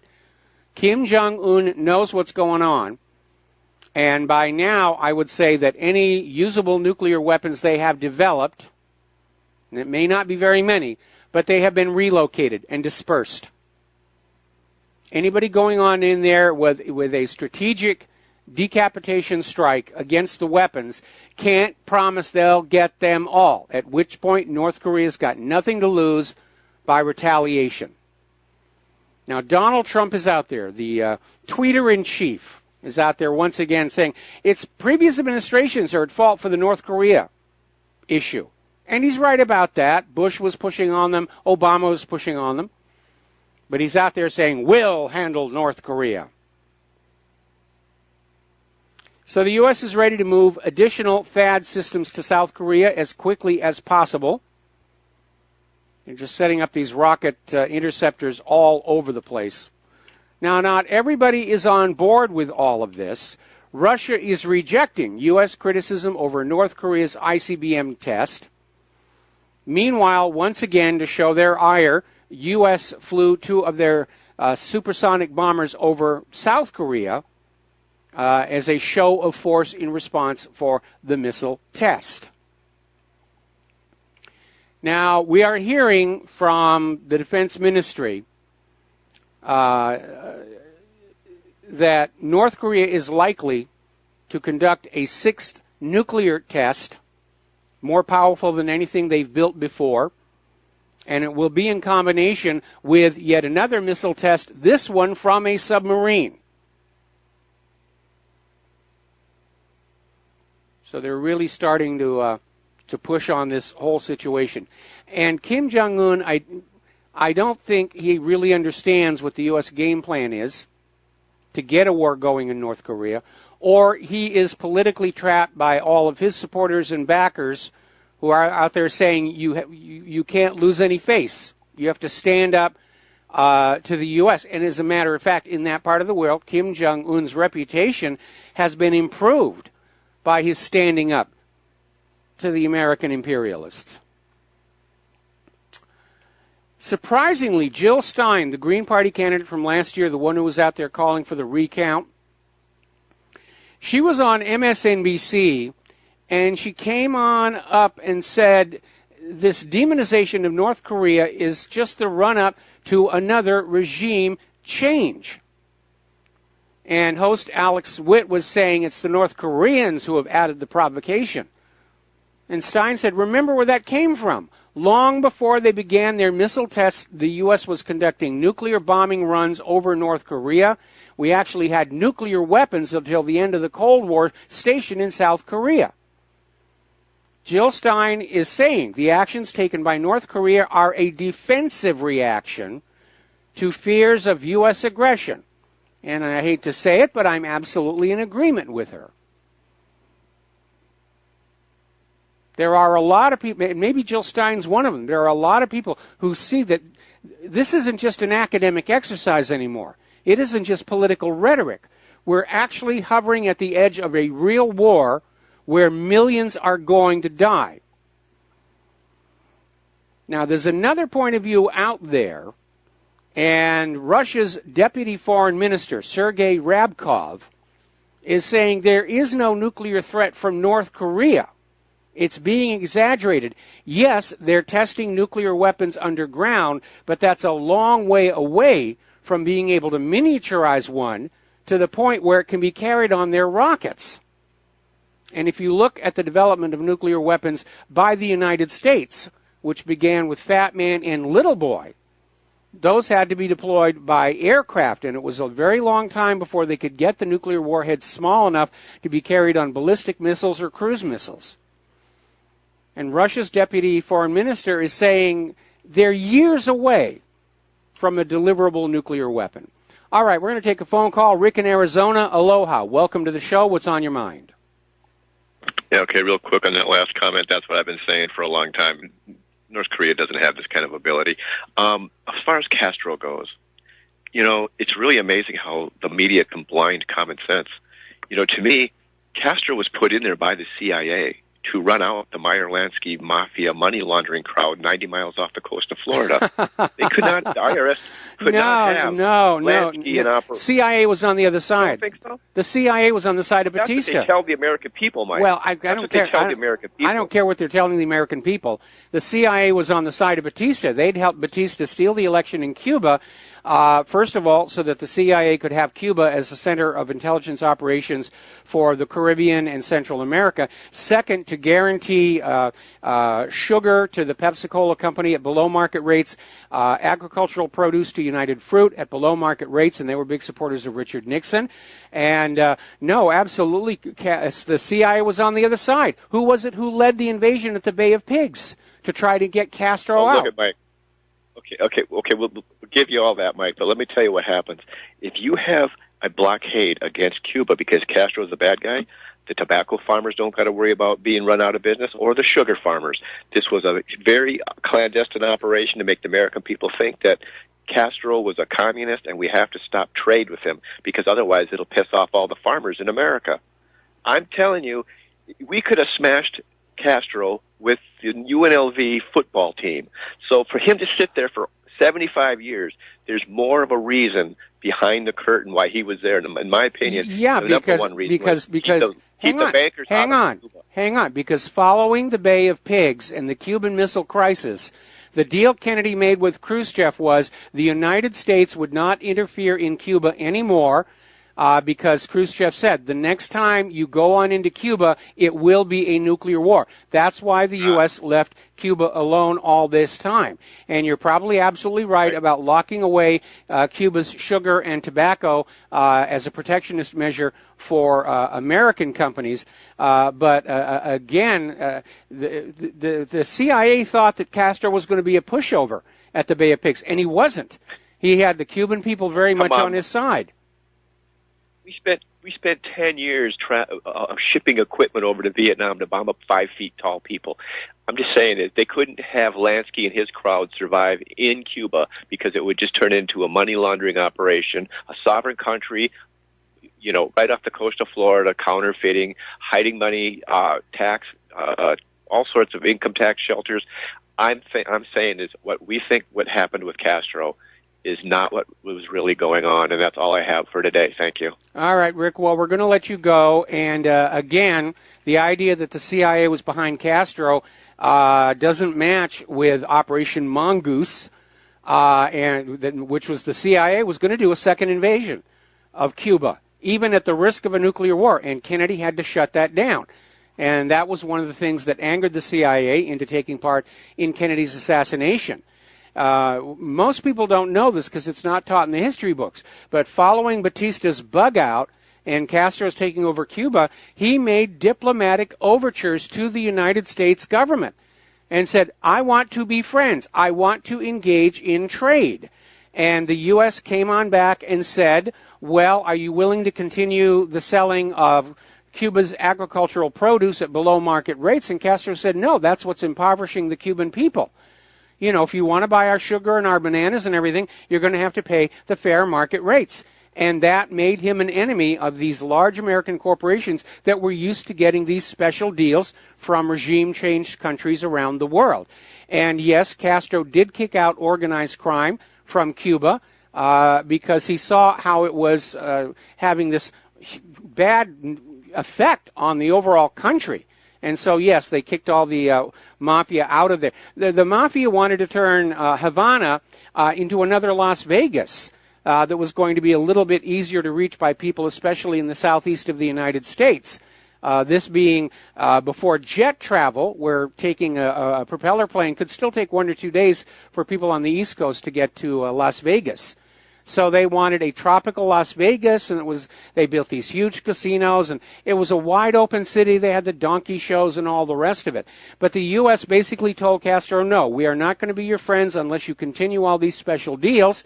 And at that point, Castro was forced to turn to the Soviet Union and make friends with them. So he had a trading partner somewhere. It was a huge foreign policy blunder on the part of the U.S. government. Now then, getting on over to Pakistan, as you know, Prime Minister Nawaz Sharif has been kicked out in a soft coup orchestrated by the country's military using the judiciary, who basically disqualified Sharif from holding office due to corruption. At that point, he stepped down. But at the moment, the military generals are running that country, and there are concerns that they are going to escalate the conflict in the Kashmir between Pakistan and India. Meanwhile, there's still the ongoing confrontation between India and China up in the mountains, but now we're starting to see a confrontation growing in the ocean as China reasserts its territorial waters claim in waters that abut the Indian Ocean. It's a very scary time right now, I have to tell you. The future of planet Earth and the future of the human race is in the hands of whichever world leader is the least mentally stable, and frankly, almost all of them would look better in a straitjacket. Now, getting on over to Israel and Palestine, that situation is still not settling down. There was a mass rally in Istanbul over Israel's Jerusalem measures. Thousands of supporters of a conservative Turkish party rallied in Istanbul yesterday to protest measures taken by Israel in Jerusalem and show solidarity with the Palestinians. Now, over in Iran, the Ayatollah Khamenei is calling on Hajj pilgrims to take a stand on what's going on at Al-Aqsa, recalling that Israel does not actually have any legal authority over the Temple Mount. It's in the Palestinian section of the city. It is under the authority of a religious committee that makes all decisions. Israel doesn't have a right to go on in there and install metal detectors. And more alarmingly, of course, we're getting all these Israelis who are saying it's time to just blow up the Al-Aqsa Mosque and start building our third temple. Meanwhile, former Israeli Prime Minister Ehud Barak said that Netanyahu has kicked up this fuss at the Al-Aqsa Mosque to distract the public from the investigations into the corruption allegations against him. And yeah, that's what leaders will do. When Monica Lewinsky was walking out of the Congress after testifying about the blue dress and Bill Clinton, she was greeted with empty stares. Because while she'd been testifying, Bill Clinton launched cruise missile attacks into other countries claiming to hit terrorist biological weapons laboratories. Actually, what they bombed was an aspirin factory. The owners sued the United States successfully to rebuild the factory. So you got to pay for those $1 million a pop cruise missiles, and you got to pay to build a new aspirin factory. Such a deal already here. Now, getting on to Venezuela, the opposition is threatening war in the streets. Maduro apparently got what he wanted in the Venezuela Assembly vote. Now, he himself was not running for office, but basically the vote was to create a new constituent assembly that would be a new layer of the government, which would make the government actually a lot stronger because it's no longer just Maduro. But, of course, the U.S. is out there saying it's a sham. Nikki Haley is already saying that the U.S. government refuses to recognize the results of the election, like it was really any of their business anyway. But it is getting violent down there. There was an explosion in Caracas. They got it on video, injuring police. Apparently, a youth opposition leader was killed during the rioting over the election, and one of the candidates in the election was assassinated in their own home. A group of assailants entered his home, fired several shots. So a lot of wet work going on there. Nikki Haley is out there saying that the Venezuelan election is a step toward dictatorship. They're ladling it on. But remember, last week the head of the CIA admitted this is a U.S.-backed regime change operation. They've been trying to get their grubby little paws on Venezuela all the way back to the days of Hugo Chavez, and it looks like they're finally going to succeed. Peru is also refusing to recognize the results of the election. So they're all piling on down there as well. Now, do you remember those two CIA psychologists who helped design the CIA's torture program that you were never supposed to know about? And we all know Abu Ghraib and all these other places. They're basically on trial for crimes against humanity, war crimes. They're actually resorting to the defenses offered by accused Nazi war criminals at Nuremberg to say why they should not be held liable for the torture. We were only doing what we were hired to do.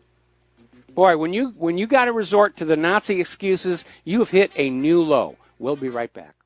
And aloha, America. Welcome back to the show here. Now, after all the Sturm und Drang, it looks like Tony Blair will not face trial over lying the people of Great Britain into war against Iraq.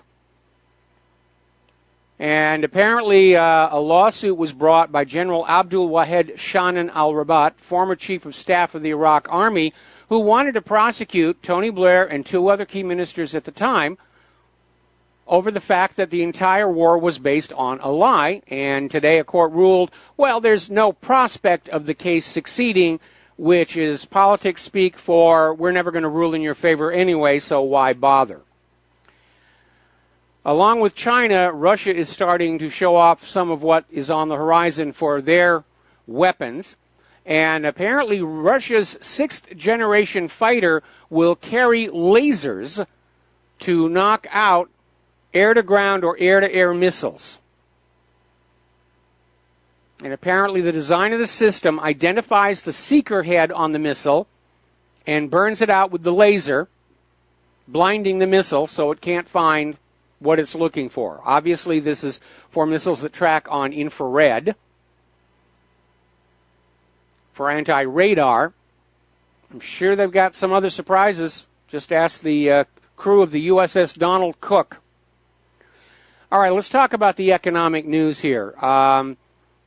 Today, the Minnesota residents getting their first glimpse of this year's health insurance rates. A lot of speculation. They're going to be getting the envelopes now.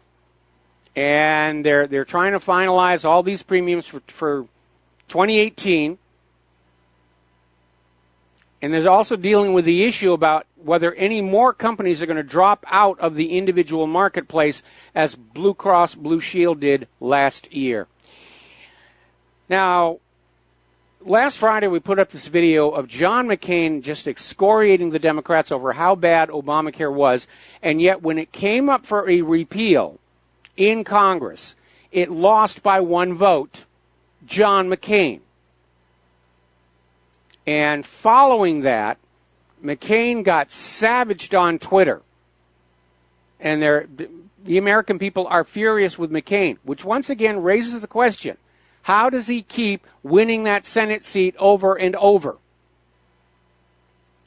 is he, along with so many others, the beneficiary of our rigged election system. Now, here's an article coming out of Zero Hedge. The Amazon effect, retail bankruptcies surge 110% in the first half of the year.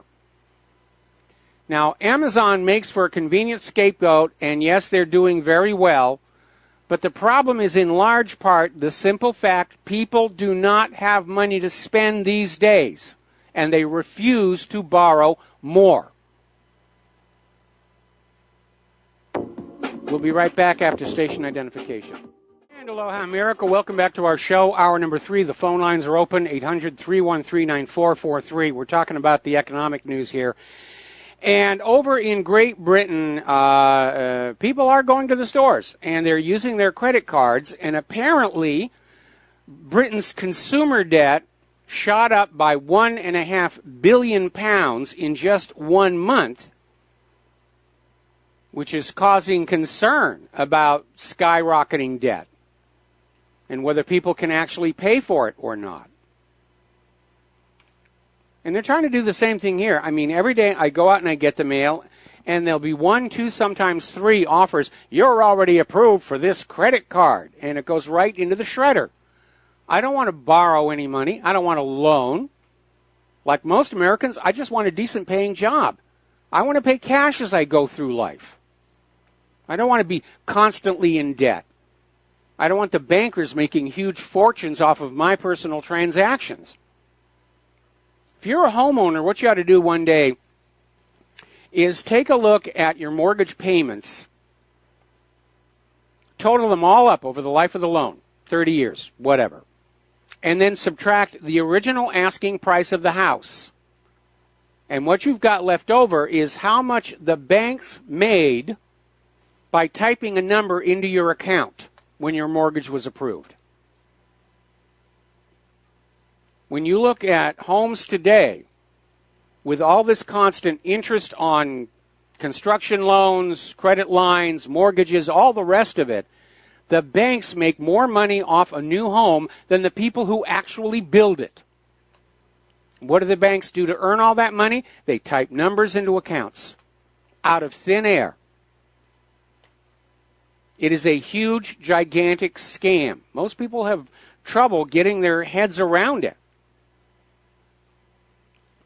Now, over in the European Union, they are very concerned about failing banks and bank runs. They have not been able to achieve the cashless society. So the EU is now looking at simply having a mechanism that would freeze all bank accounts. The banks start failing. There's a danger of a run on the bank. They throw a switch. The accounts are frozen. You go to the bank, pound on it, say, give me my money in my savings account. We can't. The government froze it. They're all frozen. Because we have to protect the banks. Because banks are so much more important than human beings.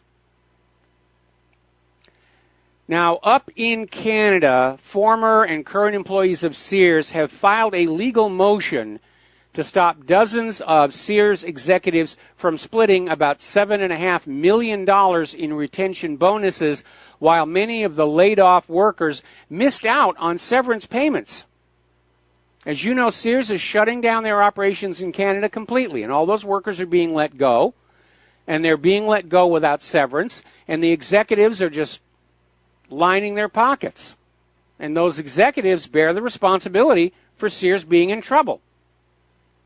But the workers get punished for it. Now, here's a very bizarre story. This came out of Forbes. This columnist over at Forbes magazine has come on out saying that people living off the grid, the self-reliant homesteaders, are delusional. And they just want to mooch off civil society. Well, I'm sorry, people living off the grid, homesteaders, they're not mooching off civil society. What's going on here is Forbes is complaining because people who are living off the grid, they're not part of the tax slaves. They've broken free from being tax slaves, and we can't allow that. If that money is not coming in, that's a loss right there. They're stealing money from us by refusing to be a tax slave. All right, let's take a phone call. Al in Canada, aloha. Welcome to the show. What's on your mind? Al in Canada, are you there? I do not hear you. Going once, going twice. All right, we're going to go back to the news, and maybe Al will come on back here.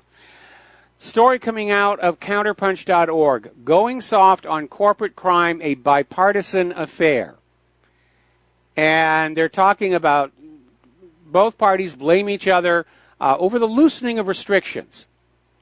And apparently Donald Trump is on board with ending the Foreign Corrupt Practices Act, which is the law that says it's illegal for any person, corporate or human, to bribe overseas to speed business along.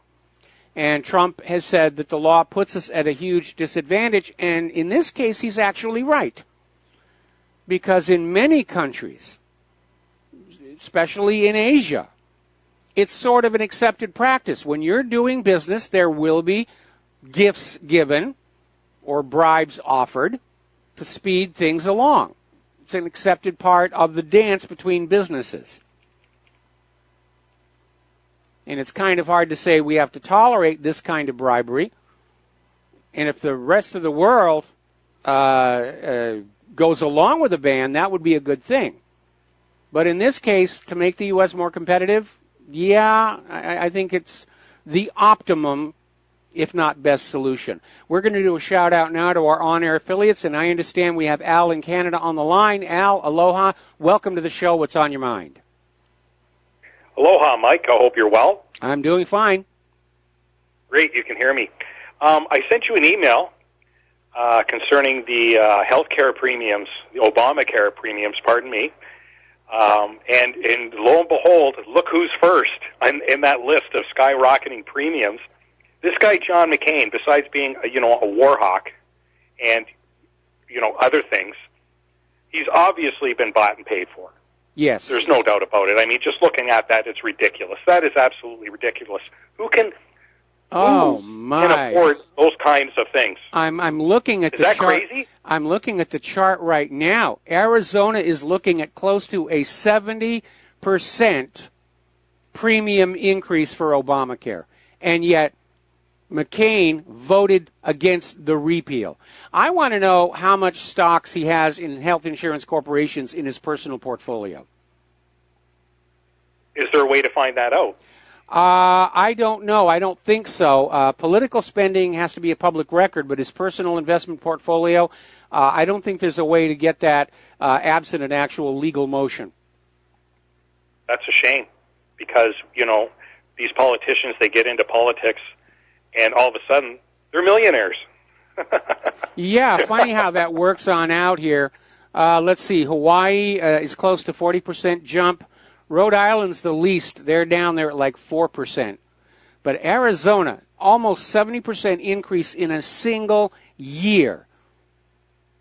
Yep. If McCain gets reelected, I'm not going to believe it was an honest election. It can't be.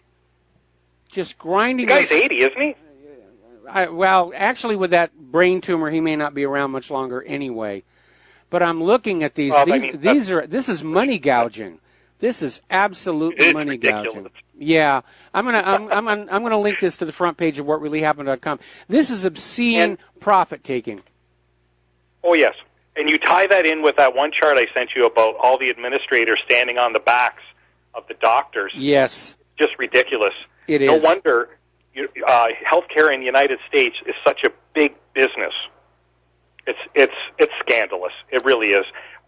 I'm at the point now in my life where I think exactly the kind of things you think. Water, fresh, drinkable, clean water should be a human right. Yes. Healthcare should be a human right. If you have a right to your own life, you have a right to take care of that life.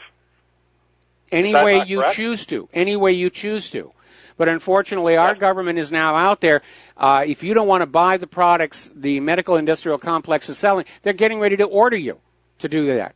You're not allowed to collect fresh water on your own land anymore. You have to buy it through a pipe or a bottle.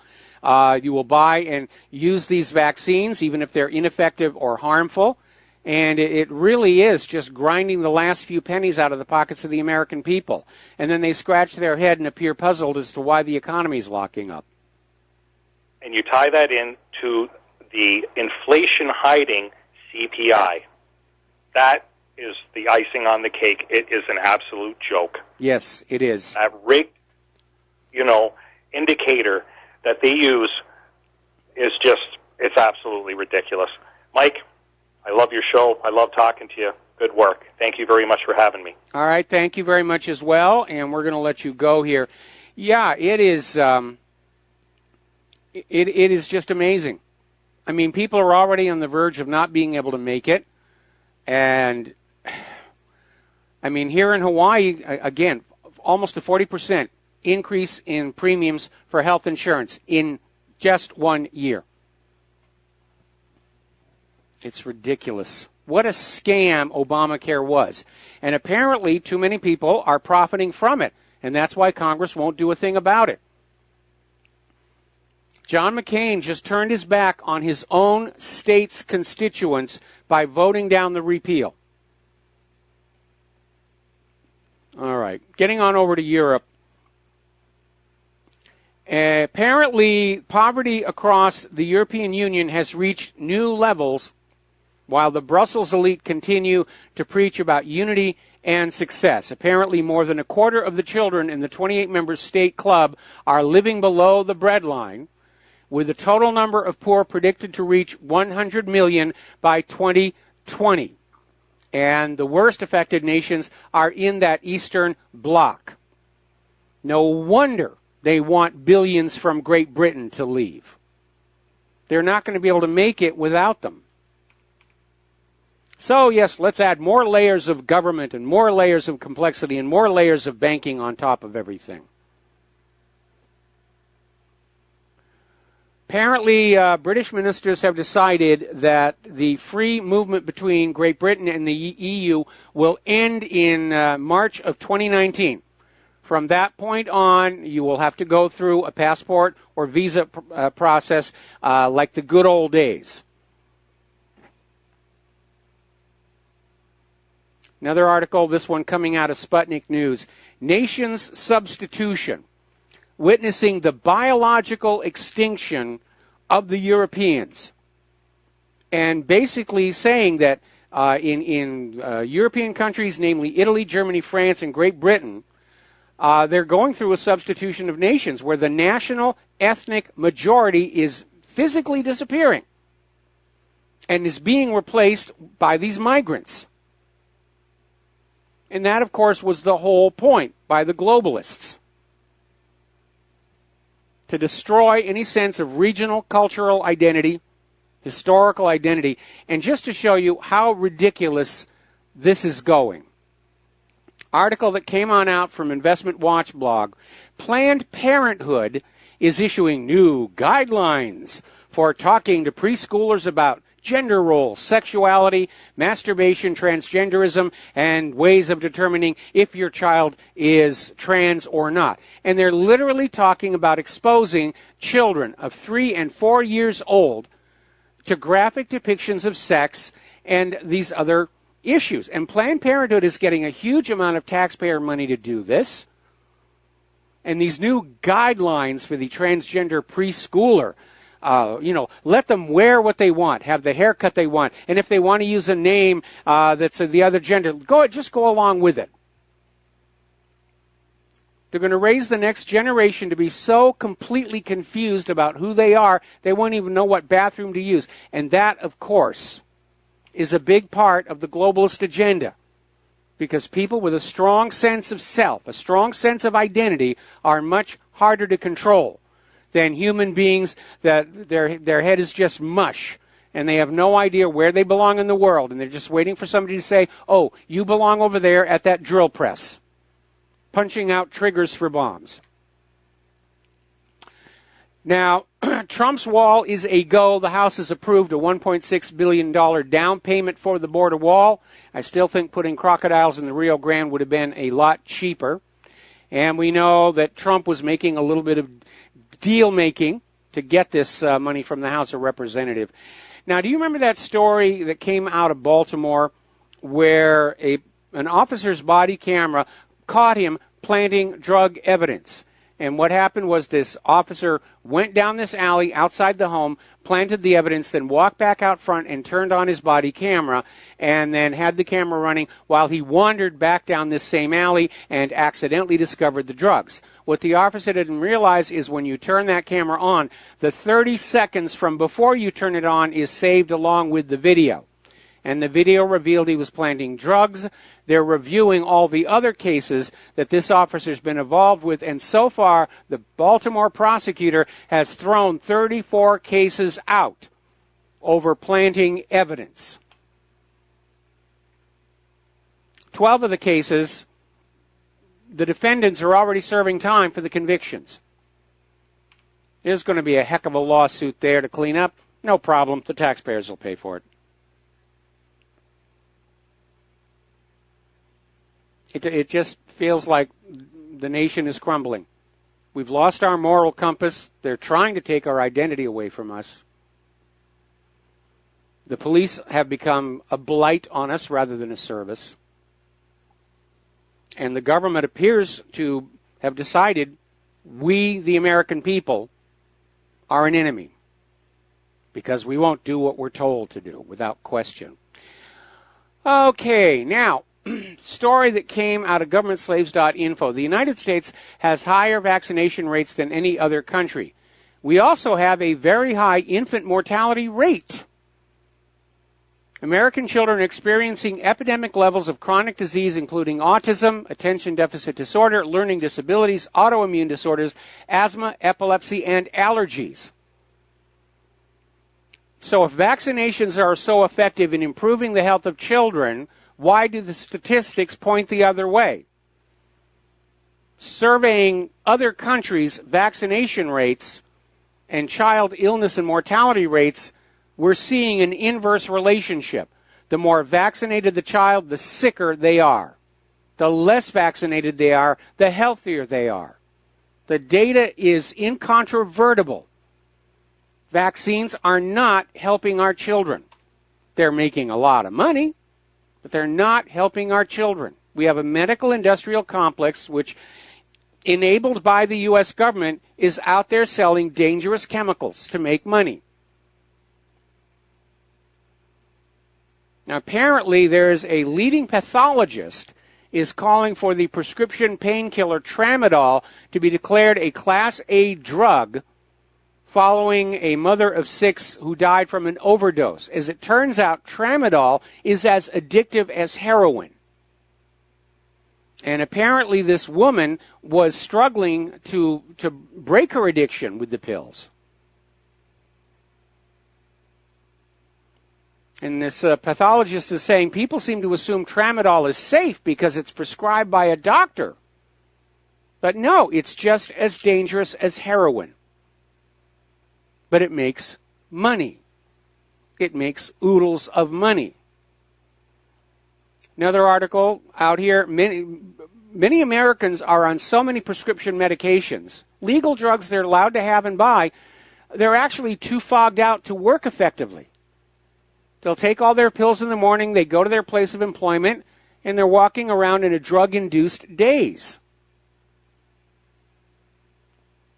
And I want to ask you a question, and I made up a graphic about this, and I put it on the front page of whatreallyhappened.com, and you're allowed to copy it off and use it as you see fit. When was the last time you saw a TV commercial for a law firm that offered to sue on behalf of people who were made sick by eating healthy food and taking natural supplements? You've never seen one of those, have you? Because there aren't any. It's always for people who were made ill by prescription medications, who suffered permanent harm from prescription medications. It's not about healing. It's not about health. It's just another racket to take money away from people.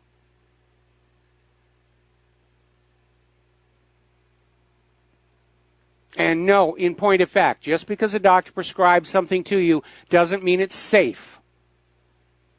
Remember those CEOs of a pharmaceutical corporation actually got into legal trouble. They were offering doctors incentives to get people hooked on prescription opioids. They're on the same moral level as those street dealers out there underneath the lamppost at night.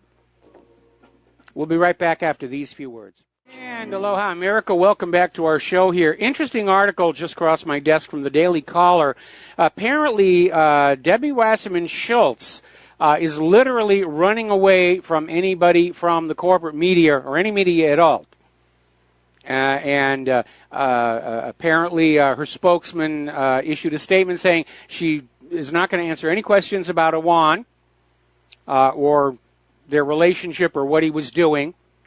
So she's basically ducking the press right now, which is like a flashing neon sign on her forehead saying, guilty, guilty, guilty, guilty, guilty. So let's get into the science news here a little bit. A lot of rocking and rolling going on over there in Iceland, and their largest volcano, Katla, has been moved to yellow status.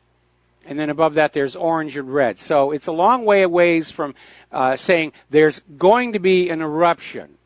But observers are keeping an eye because there have been over 500 earthquakes in Iceland in the last 4 days. And experts are saying if Katla lets go, and it is Iceland's largest volcano, the eruption could be quite large and could cause a lot of disruption of air traffic. And apparently near the edge of the volcano at the Mulaksvisl River, they're smelling a lot of sulfur coming from the ground. And that is generally an indicator of something about to blow there. It'll probably be very spectacular. Of course, it's rough to be on an island with those kind of explosive, toxic volcanoes and not really be able to go anywhere. Here in Hawaii, we're actually very lucky. Down on the Big Island, we have the pleasure of sharing the island with probably the world's most polite volcano.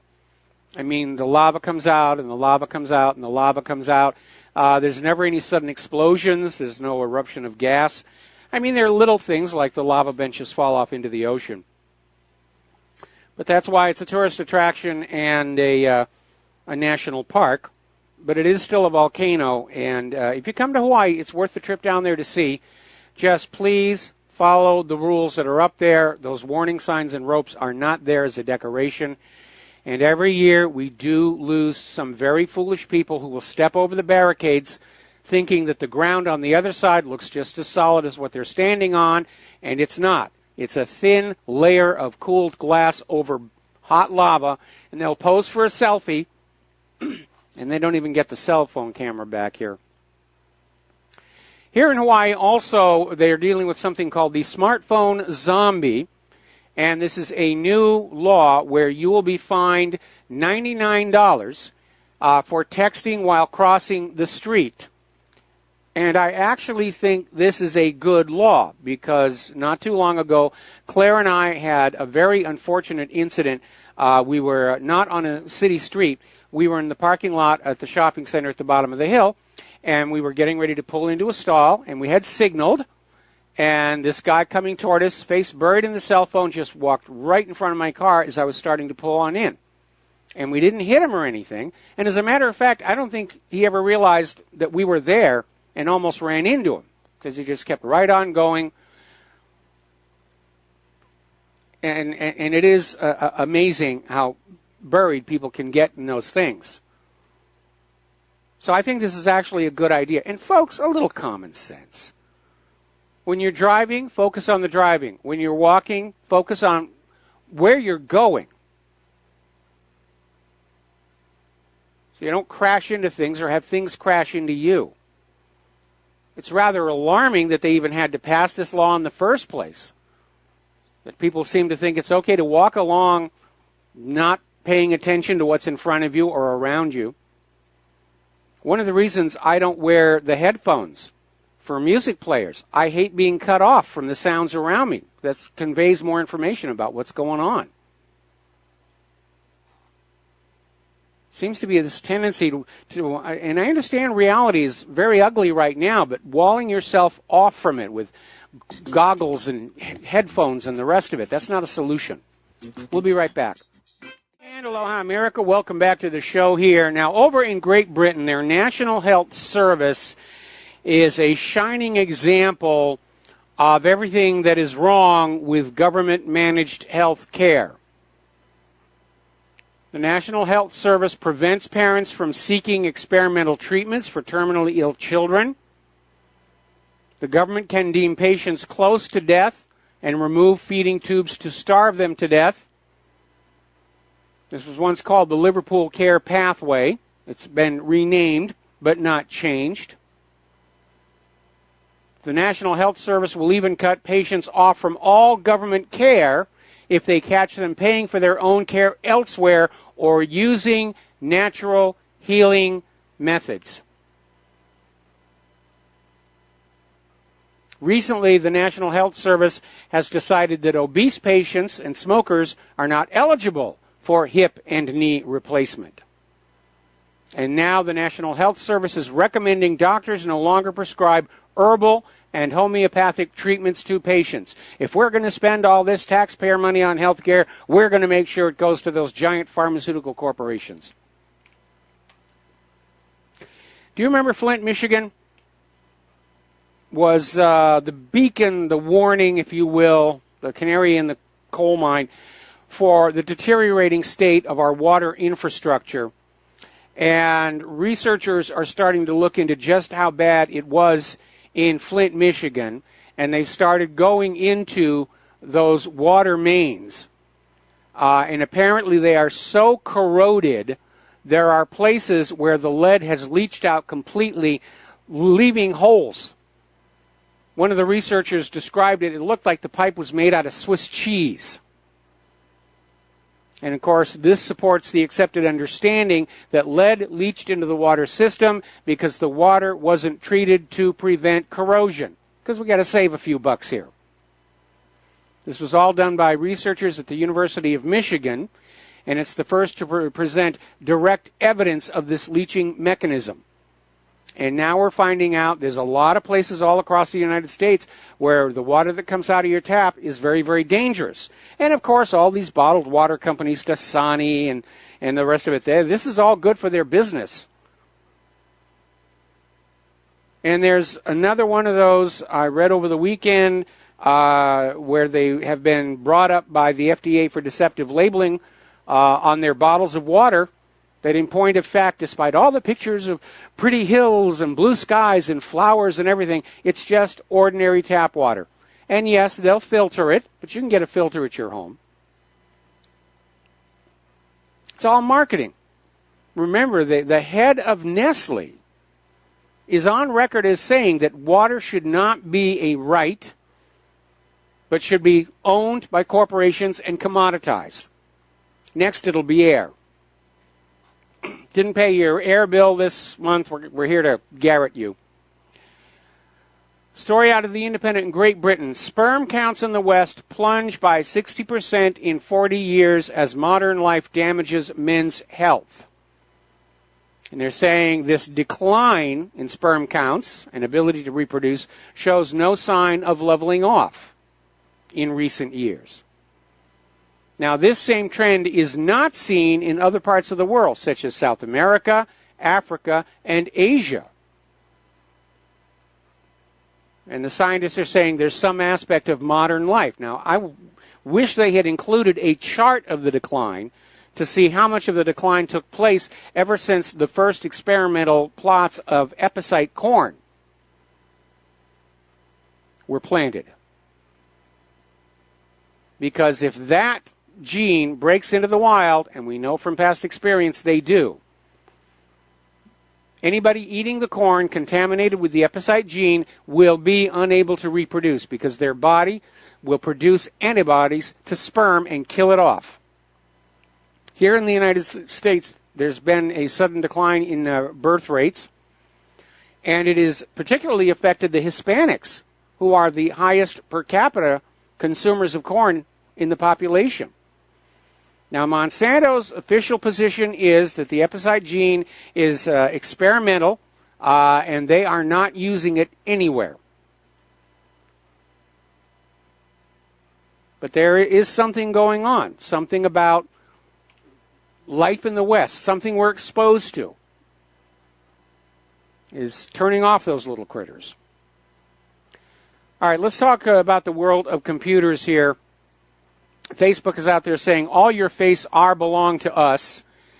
And they're basically using facial recognition to track shoppers. Do you remember Minority Report, the shopping mall? Everywhere you went, you were greeted by name and a suggestion about something to buy based on what you bought before. And in the movie, it was all about eye scans. Well, they're not doing eye scans, but they are tracking your face. And it's the new coming thing. Going to see it on billboards in stores. You're going to walk by the billboard. It'll be tailored to your particular interests based on your Google searches, which is going to be a little rough for people such as myself who research a lot of stuff for articles, stuff that I'd never really be interested in. And you'd be surprised some of the bizarre email and website ads that pop up on my searches here.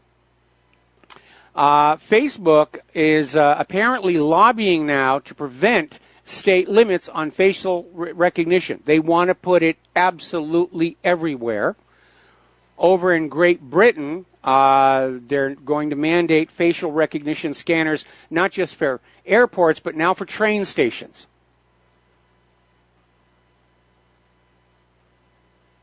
So... Now, over at the DEF CON hacking convention in Las Vegas, the same one that ran that contest, how fast can you break into an electronic voting machine? And the worst time was 90 minutes. The best times were much, much shorter than that. So, yeah, they can be hacked. Despite what Obama said, yes, our elections are open to hacking here. There was another demonstration about a company that had developed Elon Musk's OpenAI framework to the task of creating malware that security engines can't spot.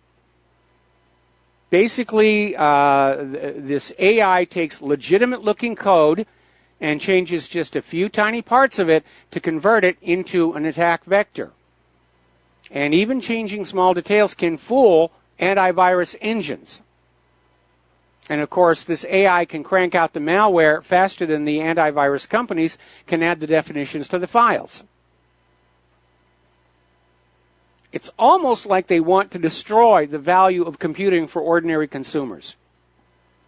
They don't like us having computers. The big push now is everything goes back to the 1970s models of a mainframe, and all your electronic devices are just terminals into that mainframe. You have to work really hard to turn the cloud off in the iPhone, by the way. They don't like us having access to the internet. It was never supposed to be a public resource. Now, Russia has banned virtual private networks and all other technology that allows users to gain anonymous access to websites. And the new law signed by President Putin goes into effect on November 1st.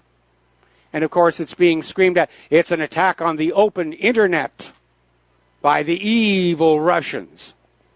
No, it's basically an attack on the out-of-control cybercrime problem. Because who is it who needs anonymous access to websites? People engaged in the buying and selling of things like child porn or drugs. If you're out there on the internet and you're going to write something down, if you truly stand behind your words, you put your name on it.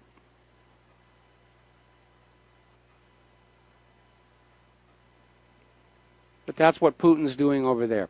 Now, as you know, on the 21st of August, there's going to be this amazing solar eclipse, and already the science channels are saying, don't have to leave the comfort of your living room. We will stream it live. And I can guarantee you, watching it on TV, we've all seen total solar eclipses on TV. It's not going to be the same thing. I was close enough once to a total eclipse where I sort of got the edge of the experience about just how dark it got and so forth and so on. So if you can get out there into the path of totality, it really is worth the trip. There's going to be traffic jams. Take lots of food and water because you may be sitting in traffic for a while. And obviously the idea is that you need to have some kind of safety glasses to view the sun before and after totality. During totality, you don't need any safety glasses, but you got to have before and after. Here's the problem. A lot of counterfeit glasses are flooding the Amazon website. And by counterfeit, what we mean are dark glasses that don't actually filter out all the bands of light that need to be filtered out. It's more than just the visible. It's also filtering out the ultraviolet. And apparently a lot of these very cheap solar filter glasses that are for sale on Amazon, they're just darkened glass. And the UV goes right on through, and it can seriously damage your eyes. So when you get your eye protection gear, you need to get it from a reputable source. And we posted up an article on reliable sources to get these filter glasses, because we're talking about your eyes. And if I were anywhere near there, I would be heading for the path of totality, because seeing a total eclipse is definitely on my bucket list. But it is amazing. Again, we get back to this idea of losing our moral compass. There are apparently people out there who, in the name of making a fast buck, are willing to allow their customers to suffer permanent eye damage by putting out an inferior product. Where did we get this idea of morality? That anything is permissible as long as it makes a fast profit. Where did we get this poisonous idea? Where did we get this sickness of greed? Where we've lost our ability to be concerned about the safety of our customers and our fellow man. Okay. Well, you probably thought that maybe the Oroville Dam was out of the news, but apparently not. The front surface of the Oroville Dam is starting to sprout what is called a green spot. And apparently a 15-member team at UC Berkeley is researching this. Now, the spot is located near the left abutment on the back side of the nation's tallest dam in Northern California. And this team from UC Berkeley published a 124-page report that says the green spot appears to represent a slow motion leakage failure of the dam. And, of course, the government is saying, no, the fact that this spot is greener than anywhere else on the dam is just due to rain and vegetation. It's a natural spring. We have no reason to worry about this at all. And, of course, author of the Berkeley report, Robert Bay, is saying if the spot was caused by rain, it shouldn't just be concentrated in one specific area. And he's absolutely right. If you go back and you study the failure of dams in history, you will find in many cases that it began literally months ahead of time with slow seepages and leaks that were slowly undermining or tunneling out the soil. And remember, Oroville is an earthen dam. It's not concrete. It's only concrete in areas like the spillway. But the dam itself is just a big pile of dirt, and if water is seeping through it, it's creating a hole in a tunnel. And as that hole and tunnel get bigger, the flow of water will increase. They're not out of the woods yet with that dam. And as usual, the government is saying, it's not a problem, trust us, we would never allow anything to harm you. So let's get on to human-caused global warming, and once again they're out there screaming about the dangers to the planet. Over at the Daily Mail, they're saying climate change will soon push Earth past its tipping point. Scientists are now 95% certain our planet will warm by at least 2 degrees centigrade this century. Now remember, it came out a couple of weeks ago that all the warming that's out there in the so-called official temperature records from NASA, NOAA, Hadley Climate Research Unit were added in by the scientists, supposedly as statistical data corrections. But the warming isn't there in the raw data. It simply wasn't. And they were out there pushing this nonsense again. Now, one of the indicators that the global warming people like to talk about is how many days the percentage of U.S. cities that are over 95 degrees or over 100 degrees through time. And the date they like to pick is July 30th. And the reality is that the percentage of U.S. cities that were over 95 degrees Fahrenheit or over 100 degrees Fahrenheit on July 30th has been in decline after 1960. Remember, in the 1970s, they were screaming about the coming ice age. Now, the global warming people like to encourage us to electric cars, and I have to admit, if I get the money to get a newer car, I'm probably going to go with something small and electric or hybrid. So far, though, electric vehicle penetration in this market has not been very good. It's 0.2% of America's vehicles are electric.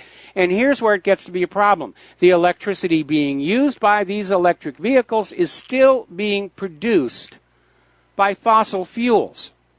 So you're still getting the carbon, you're still getting the heat pollution. They've just moved it someplace different.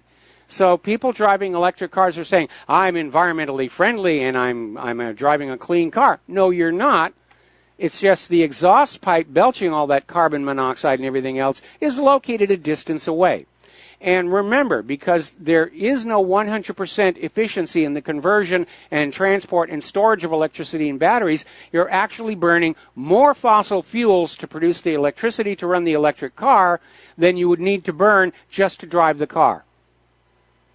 It sounds good in the media. It sounds good when these Hollywood celebrities talk about it, but it isn't really working just yet. Electric vehicles will be viable when we have thorium cycle reactors or fusion plants to produce electricity without the use of fossil fuels. Right now, it's an illusion. We're going to take a break for our last commercial break for the show. We'll be right back. And aloha, America. Welcome back to the show. Now, Al Gore's film, An Inconvenient Sequel, is in theaters now after being given rave reviews all over the world by the Sundance Institute and all the rest of it in the corporate media. Oh, absolute must-see. And the total box office to date, according to Rotten Tomatoes, is $130,000. And I'm unable to actually find the cost to produce this, but they shot this all over the world. So the reality is people aren't going to see this because they know they got lied to before. But the corporate media is pushing this as hard as they can. And once again, they're coming up short. They're proving they no longer control what the American people think. Now, over in China, they're doing some really cool things over there. And I'm going to be very careful in the pronunciation of this. They have a brand new high-speed bullet train. It's called the Fuxing, F-U-X-I-N-G in English. The name literally means a renaissance. And it started running between Beijing and Shanghai. Apparently, people are just impressed with it. They're all over social media. And apparently, this train is capable of running at 400 kilometers per hour. Boy, that is really amazing to think about, that it can go that fast. We certainly don't have any bullet trains in this country. In fact, we have a lot of deteriorating rail designs. The U.S. government is making the same mistake that the Soviet Union made. They took too much of the nation's gross domestic product. They put it into the war machine. And there was so much waste and incompetence and just outright bad engineering. And they've neglected our country. Our rail system is no longer current with the rest of the world. Our roads are all cracked and decayed. Our water mains are literally full of holes where the lead has leached out. And you don't need me to tell you this. Just walk down the street of your local town and look at it as if you're a tourist from out of state. See all the cracks, all the corrosion, all the homeless, all the hungry. The Pentagon is right. The United States is an empire in decline. My concern is that the United States not get it into its head to blow up the rest of the world as it goes through its own death throes. Because I think that's what's going to happen. I'm seeing a Soviet Union-style collapse of the United States government. It's a very, very challenging times for all of us. And the only way we're going to get through it is we have to take care of each other. There's the music. Time for me to get out of here. I got to do the Jim Goddard Show up in Vancouver. Please stay tuned for John Stadmiller. He's got a lot of interesting things to share with you as well. Please take what you learn here on the radio show, on the website. Share it with everybody that you know. We'll be back tomorrow. Aloha, America.